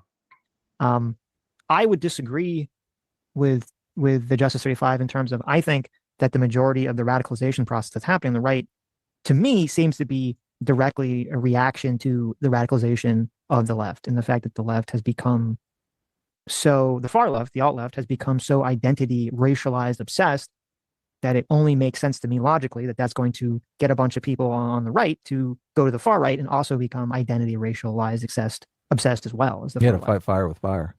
Right, exactly. That just seems to me to be the logical step. I'm not sure I see like a 40-year pipeline. Like, I would think if there's a 40-year pipeline of trying to radicalize people, it would have happened before 2025 at this point. It's interesting because this panel, so we've got Ben Shapiro. Mad Money Max says, do you think it's controversial to say that it should be kids' parents should be responsible for paying for their own kids' education, because that's what the whole education argument is? Yeah, let's do that real quick. That could be fun. So this is what I don't like. All right, this is what I genuinely don't like. Let's do a triangle. Christian Valeris, the OG, he's going to know where I'm going with this. But I'm also going to draw a new drawing. All right, the one that goes with governance, okay? Maslow's hierarchy of needs. Do you know it? It is a beautiful psychological concept. It says that human psychology is predictable, physiological security, social, ego, self-actualization, off of 5 tiers, and that when you can't meet your lower based needs, then it's difficult to focus on anything else. So physiological is food, water, shelter. Security is physical security and financial security. Social is like relationships. Ego is work and ambition. And self-actualization is being the best human being that you can be. And so the argument from Abraham Maslow is that if you are physiologically incapable, like if you have physiological needs, you're not going to be able to focus on social stuff. And if you have security needs, you're not going to be able to focus on social stuff. If you have any of these needs, then it's going to be difficult for you to focus on ego stuff. And then you're never going to achieve self-actualization if all of these other needs are bad. And so, in my opinion, the role of the state should be to not, like, I don't know, force people. I still believe in like capital L liberalism. I still believe in capital, like I still believe in maximal human freedom as much as possible. But I think that it should be the government's role to enable as many people as possible to climb Maslow's hierarchy of needs. Because self-actualization should not just be for the rich. Becoming the best human being possible should be something that is to some degree accessible to even the working class Americans. Like if working class Americans want to read, like if they want to be good parents and read Marcus Aurelius and learn how to fly fish and they want to take their family to Disney or Europe a couple of times in their life, then I think that that kind of material wealth is not only possible in American society, I would argue that it would be good for American society if somebody who, I don't know, like cuts lawns, right, for $10 an hour, if they could afford to go to Disney once or twice in their lives, or if they could agree, or if they could afford to go to Europe once or twice in their lives, if they could become educated through audiobooks, if they could do all that kind of stuff, then, you know, that's good. And that's the kind of society that we should strive for. The argument is how much government is necessary, because government is to some degree taxation in force. And so the argument is, to what degree is government necessary? Well, most people believe that it's the state's role to provide security. Okay. Most people agree that, because physical security is such a disruptive influence on all of these things that we kind of all agree that the government, even libertarians, even anarchists, will oftentimes acknowledge that the role of the state in its present form is to provide physical security so that, you know, crime, murder, rape, abuse, all that stuff doesn't happen. We all agree there. My argument would be that while the state shouldn't necessarily decommodify basic human need, like food, water, shelter, that it's their job to make sure that this stuff is abundant. If you work 40 to 60-hour weeks, you should be able to afford food, water, and shelter. That's fair. That's part of the social contract. When it comes to social, I would argue that the state has an interest in promoting pro-social behavior, and therefore things like public education should be used as vehicles to socialize the next generation to make sure that they're economically, spiritually, physically, socially productive people. So I actually think the state has a role in this stuff. But the market, I think the market is probably best in the ego tier, because the state shouldn't regulate, in my opinion, how the market works, because it seems very bad at it. Okay. So I think the market should solve a majority of the ambition problems. And I think it should be up to the market or up to individuals, I suppose, in order to realize self-actualization. So I'm not a socialist. I don't believe in the decommodification of basic human needs or workers owning the means of production. I'm also not a communist. I don't believe in a moneyless, stateless, classless society. However, I am a statist, in that I think a state should exist. And I do think it's a state's job to help people climb Maslow's hierarchy of needs. And so saying, oh, well, it's the parents' role. Okay, well, should you just let like orphans starve in your society because it's the parents' job? Should you not physically protect orphans because it's the parents' job to physically protect them? Should you not socialize orphans or socialize abused kids because it's the parents' job to socialize them? Ideally, of course, like parents are going to take care of the needs of their kids. Of course, the parents are going to 99% of the time protect their kids physically and financially. And of course, it's up to parents to 99% of the time socialize their kids. But if the parents are failing, is it the state's job to step in? And is it the state's job to have some level of guarantee of the fulfillment of these human needs? And my argument is yes. So I'm going to save this. Thank you for that question. Thank you for inspiring a beautiful piece of Counterpoint's art. Statist fulfillment of Maslow's hierarchy of needs. Thank you. Thank you, Mad Money Max. Quick show. Like the stream, share it with your friends, engage with chat, super chats if you got them. It is the last day of October. You guys have been incredibly grateful. If we had a goal in October, you hit it. You borderline surpassed it. But if you want, what's his face? If you want Ken Harbaugh to be particularly impressed with how generous and loving the COG community is, please feel free to super chat or gift memberships. I appreciate you, and I thank you for being here. We've got Michael Knowles, we've got Andrew Clavin, and Matt Walsh. And on this panel, I think two of them do believe that the left is misguided, and two of them believe that the left is evil. Mm-hmm. Which ones do you think think the left is evil? Well, I know Matt Walsh thinks the left is evil. Okay, easy pick. I don't know. I agree. Yeah, I don't know if Michael Knowles thinks the left is evil. Look, okay, well, we can argue over that, but you went for the two that I was thinking of. I'm assuming that's who you're thinking of. Yeah, I'm not sure. Definitely, yeah. So, and who do you think is like further right? Because it completely makes the analogy that you're giving here. I mean, it's kind of like some evidence for that analogy, because it does seem like the two guys that are the furthest right are the ones that do think the left is evil and not just misguided. Right. But Yeah. even Michael knows, as he said to Matt Walsh, he does think that there needs to be borders. There does need to be some delineation between who's on your team and who's not on your team. He is disagreeing with Matt Walsh's position that the right should all unify and they should adopt a no enemies to the right stance. He is disagreeing. So there's actually a 3v1 on that stance. Right. Which I'm glad to see, because I think that stance is a Christian Blair says J-Mac didn't like Connor constantly punching MAGA, right? Yeah. I mean, I doubt he would say that. I bet he would say, like, no, you just became too much of like a liberal Democrat shill. And you were being really, really, really mean to MAGA people. And I just don't think that's good for the country. He'd probably say something like that. But yeah, realistically, like, if J-Mac replied to any of my Twitter posts, it was because he thought I was being too mean to MAGA. a terrible stance. That's the stance that allows extremism to grow and to fester and to eventually take over your movement, as it always wants to do. Yeah, the argument that Ben Shapiro makes in this is just so good. It's such a great argument. Let's let him make it. I think he's on the verge of it now. So yes, story. There's more of a broad commentary about where we are in the movement, and as a matter of sort of morality, we all have things where, again, I'm not. Ooh. Arigatou gozaimasu, sumimasen, akimashite, batosai says, I also have a pretty boat knife, vintage Western Remington American, was 75. If you Google it, it's the full tang double wood handle. Vintage Western Remington American 75. Rule 34.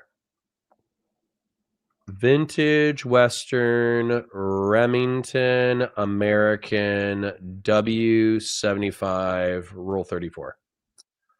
Ooh, that is pretty. That's very pretty.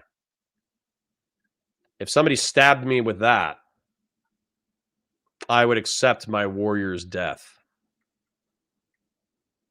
That is a pretty knife. Nice. Nice, nice, nice. I'm not saying cast into the outer darkness, right? I'm not calling for any of these people who I think everyone knows who I'm referring to, but I don't think I'm calling for any of these people to be deplatformed, removed from YouTube, or removed from Twitter. In fact, I've called for many of these people. Nick Fuentes. Tony Coding says, bless you, buy in Milwaukee. I helped make those tools. Whenever I Googled what was the highest, the best brand for chainsaws, like what was the most powerful, what was the best built, what was the most reliable, Milwaukee, everybody was recommending Milwaukee in my internet research. CD Demoncrat says, Connor, did you change the sprocket on your chainsaw when you put the bigger bar on it? Did I change the sprocket? No, I didn't. I kept it.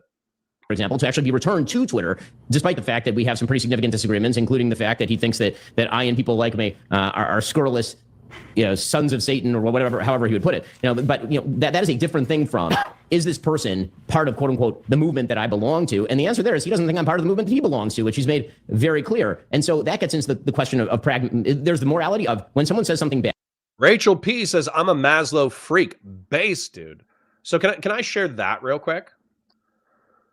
So I spent my entire life, being taught the Bible by my parents and being taught history in history class, and I even took a psychology class, and I think I just must have slept or missed class the day they talked about Maslow's hierarchy, because a lot of people said that this is like one of the first thing that people learn is Maslow's hierarchy of needs. I must not have been paying attention. But when I got to a leadership class in the Marine Corps, they talked about Maslow's hierarchy, and I swear to God, it was almost like a spiritual revelation, because they told the story of Abraham Maslow going to a bar and arguing with people, and he was like drunk, and he said, like, I can tell you why you do what you do when you do it. And so what I realized, maybe it was just that I was at that time and place in my life when I was still in the Marine Corps, but I realized that my physiological needs have been taken care of my entire life, and part of my motivation for joining the Marine Corps was because jihadist terrorism had made it obvious that I wasn't physically secure. Now, they attacked New York. They didn't attack Central Florida, but technically jihadists could attack anybody at any time. And so I wasn't physically secure. I didn't know how to fight. I didn't know how to shoot guns. I didn't know how to do anything because my parents were pacifists. So my anxiety around physical security caused me to say, okay, I'm going to shore up my ability to perform within the domain of physical security. And also, I mean, that shit's just interesting. Let's be real. Military, law enforcement, first response, all that shit's mad cool anyways. So I spent 8 years of my life, I did 4 years in the military, 4 years in law enforcement, effectively trying to understand the physical security tier of human psychology to the maximum degree possible. And I do think I have a pretty good command of that topic. When it comes to like financial security, I'm not going to lie, as long as I'm eating, I don't really give a shit. And then for the social tier, that's kind of what I'm working on now, realistically. I did have a lot of friends growing up. I made friends easily. I did have girlfriends growing up. I obviously was able to find my wife and trick her into marrying me and having kids with me. So I'm obviously not totally socially R-slurred. However, I can be quite abrasive. I can be a douchebag. I can be rude. I can be too honest sometimes. I can be mean. And so the social tier is kind of what I would say I've been learning it my whole life, but I'm trying to focus on now. I'm trying to be a good husband. I'm trying to be a good father. I'm trying to be a good community member. I'm trying to be a good American. And then my ego, you guys are watching me pursue my ambitions right now. I am pursuing the physiological tier and the security tier. I feel like I've maxed out. I am trying to maximize the social tier and the ego tier right now. And then self-actualization is an ongoing thing where you never really fully finish self-actualization. And also, I think self-actualization is something that is different at each tier of life. I think being the best kid you can be is not the same as being the best young adult you can be. Being the best young adult you can be is not the same as being the best middle-aged adult that you can be. And being the best middle-aged adult that you can be is not the same as being the best old person that you can be. And so what self-actualization looks like at different stages of life is completely different. And what I would say is I'm psychologically transitioning from the young adult to the middle-aged adult tier, and I'm trying to be the best middle-aged adult I can. And I'm scared of death, guys. I'm not going to lie. I don't want to die. I wish I could live forever. I wish I could. I really enjoy existence. I really enjoy existence. I enjoy life. I enjoy food. I enjoy my friends. I never want to lose it because I genuinely love life. I think it's really cool. And so I wish I didn't have to die. But one of the things that I'm going to try to focus on, especially when I get older, when I get like 60 years plus, if I don't have serious health issues, and presuming that I live that long, and I don't have serious health issues, I'm going to try to focus on being the best old person I can be. I'll try to be a mentor. I'll try to help out in the community. I'll try to be active. I'll try to be a community advocate. I'll try not to let my ego, basically force me to yell at young people and tell them why they're wrong and stupid. I'll do that when I think it's a public service and it's necessary, but I'm not going to try to be so egotistical as to presume that the way that I perceive the world is fundamentally correct, because I see a lot of old people guilty of that. So yeah. I'm a Rachel P says I'm a Maslow freak. Me too. Maslow's hierarchy of needs was almost a spiritual revelation to me. Bad. Should you condemn it? And I think that as a general matter, you can do what Winsome Sears did, right? Winsome Sears is running against the attorney general candidate in Virginia. She was asked about the Politico chat. She said, yeah, that's bad. Now you do Jay Jones, which seems to me like a pretty good answer and a good way of policing. Well, and then when it comes to the pragmatic, can I say just Drew, you were in the group chat. Yeah. I mean, Drew, sorry, one more point on the, I just want to make one more point here and then you can say whatever you want. On the pragmatic side, I fundamentally disagree with this idea that the reason that the right, quote unquote, loses is because we fragment while the left is unified. The left is losing because it unified around its crazies. Do not unify around your crazies. Sure, the crazies can vote for you. They can vote for your party. You can't stop them from doing that. It's a free country. But that doesn't mean they should have like a decisive voice. I don't know enough about John Locke. I have to read more. I technically haven't read Leviathan. I don't think I've read The Wealth of I think I've read excerpts from The Wealth of Nations. Obviously, I read a biography on Burke, but there's plenty of like Enlightenment or pre-Enlightenment thinkers that are fundamental to the way the Western world works, and I just haven't read firsthand sources. I'm like passingly aware of Locke. And I'm also passingly aware of, hold on. What's because there's two books, John Locke's most famous books. So, Concerning Human Understanding, Treatises of Government, A Letter Concerning Tolerance or Toleration, it says. And then there's like there's a dueling book with Leviathan. So, Leviathan author,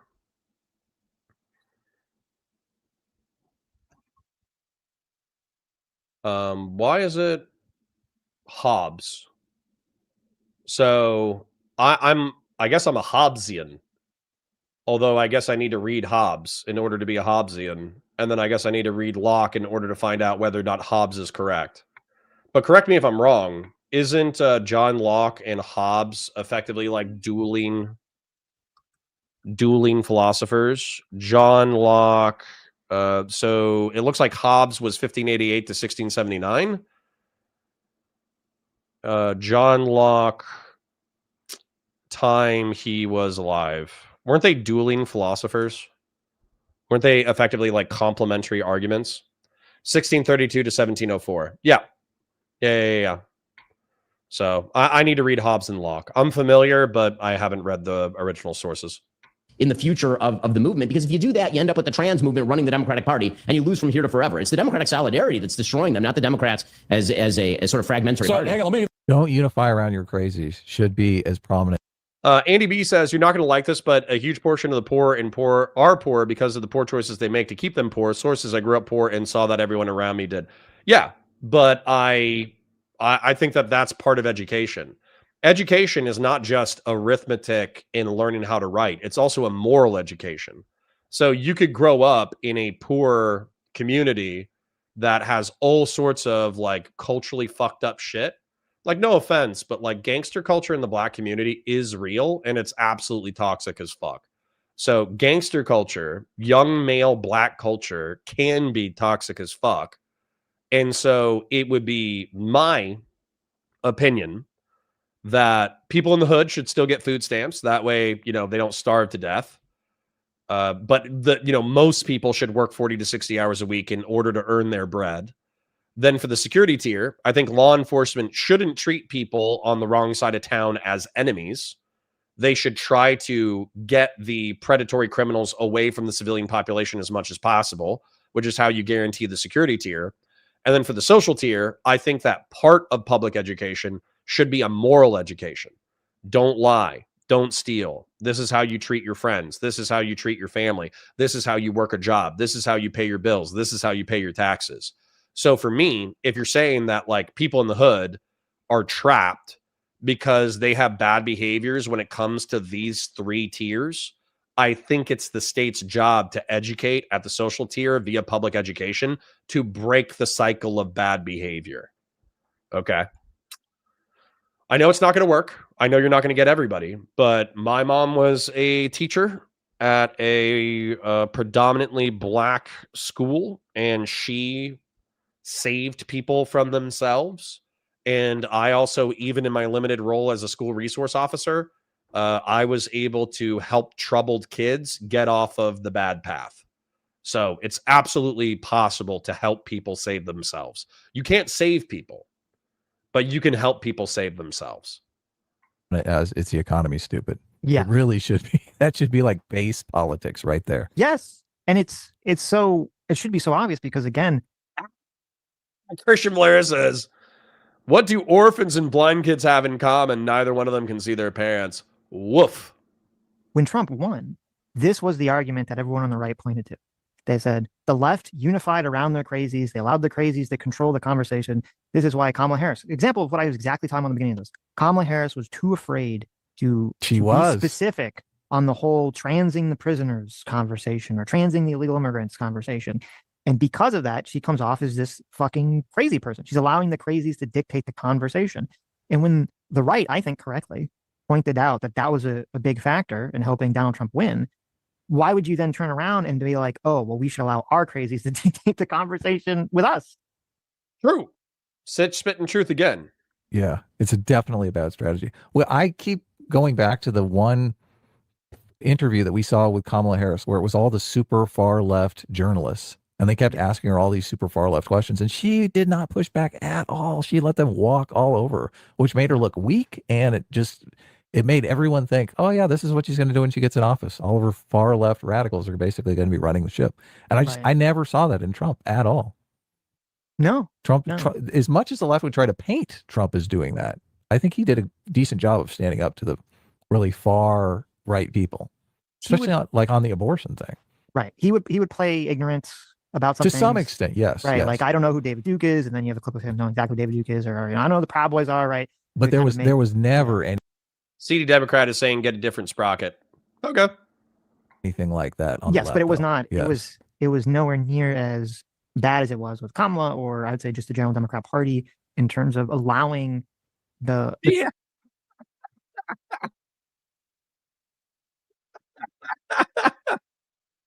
Randy. So true, man. Fast forward 15 years. Hey, Connor. Connor here with your Desi Dick helicopter traffic update. No, that's gonna happen, man. It's gonna happen because when you're talking about these things, man. I know Rachel P and I we're having a moment, but when you're talking about these things, it applies to everything. Okay, Stephen. I would like to say I'm working on my social aspect. Stephen isn't interested in working on his social aspect. He jumped a tier, but he's suffering in this social aspect. So his physical security is excellent. He has excellent physical security in Miami. He has excellent financial security. So this tier is filled. Okay. Physiological. He doesn't take care of himself the way that he should. He's probably not maxing out this tier. But, he has food, he has water, he has shelter. So he has sufficient levels at this tier. And then with an ego, probably the reason why he justifies his maladaptive social behaviors is because he's so successful within the ego tier that, if he suffers in the social tier, who cares? Because he's so successful here. But I think everybody sees that the social tier, Destiny's maladaptive behavior here is affecting his ego and affecting his security. And I think that's part of the reason why Stephen is such a character who's interesting to talk about, is because, like, if you don't have maladaptive behavior, you're actually, generally speaking, not the topic of a drama, because the drama is like, oh, okay, he said something cringe. Okay, whatever, who cares? But if you have maladaptive behaviors throughout these tiers, people are going to talk about you because you're crazy. Grandpa Connor will embrace not wanting to institutionalize Bonnie Blue. That's what you think. That's what you think. I think Grandpa Connor is going to be going harder in some areas. The crazies to run wild all over them and then just bend over for it. That's why you had the video of everyone, kneeling for the BLM protest and all that other stuff. Even if Kamala did that, it was like, oh, I don't necessarily know who all these Marxists are. At least it's acknowledged. John Locke, the political theorist. Nice. All right. So, let's wrap this. We're going to be moving into Valor Reacts. I do appreciate Sitch and Adam. They didn't give me too hard of a time today. I do agree with a substantive amount of what they said, and Adam wasn't particularly frustrating, at least not as far as I heard. So, anyways, people are still freaking out about, number one, me calling out JD Vance, me making a joke about Charlie Kirk's assassination, and then the Stephen tweet. The Stephen tweet, they hate it. They hate it. They hate the Stephen tweet. But listen, man, lots of people hate Stephen's tweet. So let me just check in with chat real quick right before we move into Valor Reacts. Like the stream, share it with your friends, engage with chat, super chats if you got them, memberships if you got them. We will be moving over to Counterpoints Politics or Counterpoints on Twitch, because Twitch doesn't have the content ID system where it copyright strikes you if you're watching copyrighted content. And Dan Pace and I are going to we're going to do with it. We're going to do a Valor Reacts over there. Wrapping up with chat. Try to have an invite in the next 5. All right, cool. Sent that to Dan. Let's try to be quick. Like the stream, share it with your friends, engage with chat, super chats if you got them, memberships if you got them. Thank you again for an excellent month. Fast and Bulbous, Starhawks, Gen X, and Fast and Bulbous again. Thank you for your super chat so far this morning. You guys are talking about pain, and you're talking about Locke. That's cool. Justin says school doesn't teach morals, religion does. Nope, but it can. It can teach it. Neonox says Hobbes and Locke aren't really dueling. They make similar arguments for social contract theory and liberalism. Many represent the Leviathan as purely monarchist. Gotcha. Anyone who wants to be an expert works 70 hours a week, no days off. Fuck that, Justin. Have a family. Jesus Christ. AKA Batusai says, don't try to live above your means. Only go into debt for those things: a house, education, medical bills. Try very hard not to go into debt to buy a vehicle. Gotcha. Hobbes formalized the social contract theory. Locke justified separation of church and state. Interesting. Fatsimo says public school, MLK, moral education radicalized me. Okay. All right. Relax, Fatsimo. Jesus Christ. Your mom was Michelle Pfeiffer? No. The truth isn't centrist. It's extreme. Justin, I think you're coping, but that's okay. J-Mac isn't MAGA. Yeah, but he doesn't like it when you're mean to MAGA. Shit. Fuck a seatbelt, man. Damn. That was racist as fuck. That was more racist than me. What is Valor reacting to? Black Hawk Down. Black Hawk Down. Connor, can you please say AKA Batusui's name again? Yeah, with what? The racist Japanese accent? Absolutely.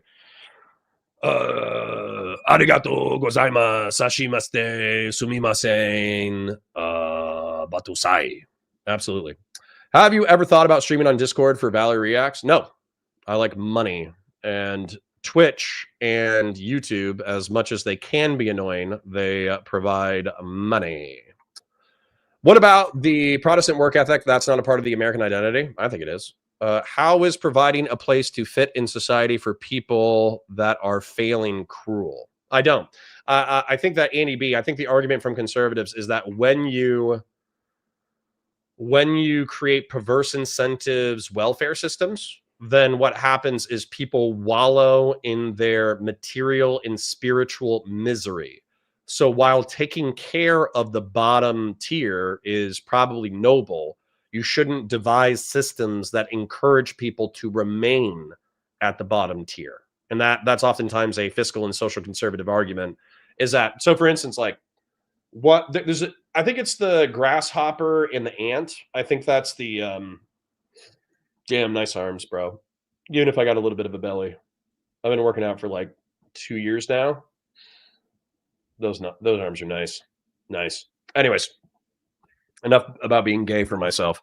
The ant and the grasshopper is a story about how if somebody doesn't work, then they shouldn't eat. It's basically like I don't know. It's a cautionary tale about sloth. And so Christians don't believe in sloth. Christians believe that you should be industrious. Just because you should give to the poor does not mean that the poor should remain homeless, destitute, inactive, not working, not taking care of themselves, and not taking care of the community. Part of evangelizing, part of trying to spread Christ's message to the poor is so that they can improve as people. So, kind of the way that liberals and Democrats maybe get strawmanned a bit, but I think it's also true, is that they are seen as, oh, well, just give the poor stuff. The poor don't have to do anything. The poor don't have to work. The homeless people don't have to work. The homeless people don't have to meet any kind of moral standard. They can do as many drugs as they want. They can be as abusive as they want. They can be as abusive to law enforcement. They can be abusive to first responders. They can be abusive to EMS. They can be abusive to the hospital system. And we shouldn't take any proactive measures to make sure that these people improve over time. We just should let them wallow at the bottom of society, and we should take care of them anyways because that's our moral duty. Whereas a lot of conservatives would say it's noble and worthwhile to help the homeless and the poor, but you should also be pushing the homeless and the poor socially and pushing the homeless people physiologically, security tier, social tier, in order to improve as human beings. So that's kind of like a communicative disconnect between the statist liberal who cares about the poor and the social conservative who cares about the poor. Anyways, just reading a few more before we get into it. You could host even more interactive streams on Discord with video and voice chat. Maybe in the future. In the real world, ants eat grasshoppers. That's probably true. All right, cool. We wrapped. So thank you to the 130 people who have been hanging out. I'm going to go use the restroom first, but I will be back. I will be back on Counterpoints on Twitch. Dan Pace and I are going to hang out for 2 hours or so, and maybe 60 to 90 minutes, and we are going to be reacting to Black Hawk Down. So if you want to watch a Army Special Forces veteran and a Marine Corps and law enforcement veteran break down an excellent action film, then I expect you to go over to twitch.com, type in Counterpoints, follow that channel, and join me in about 5 to 7 minutes. Okay? So I parasocially love you guys. Thank you for hanging out with me. Thank you to Fast and Bulbous, Gen X, Starhawks, and Fast and Bulbous for the super chats. And then thank you guys for supporting this month. It's been an absolutely insane month. Shout out to Dr. Zayas. Shout out to Sen Patriarch. Shout out to Patriarch. Shout out to Christian Valeris. Shout out to Grassroots Hegemon. Shout out to Numinax. Shout out to Fast and Bulbous, Gen X. And of course, all you guys, right? Even AF Racing, even though he quit, it's just Avi as well. But I want to thank you guys for your viewership support, but I also want to thank you for your financial support. September and October were phenomenal. Even though we're like 100 viewer stream, we punch way above our weight class. So thank you. Thank you. All right. I'll see you in 7 minutes on Twitch.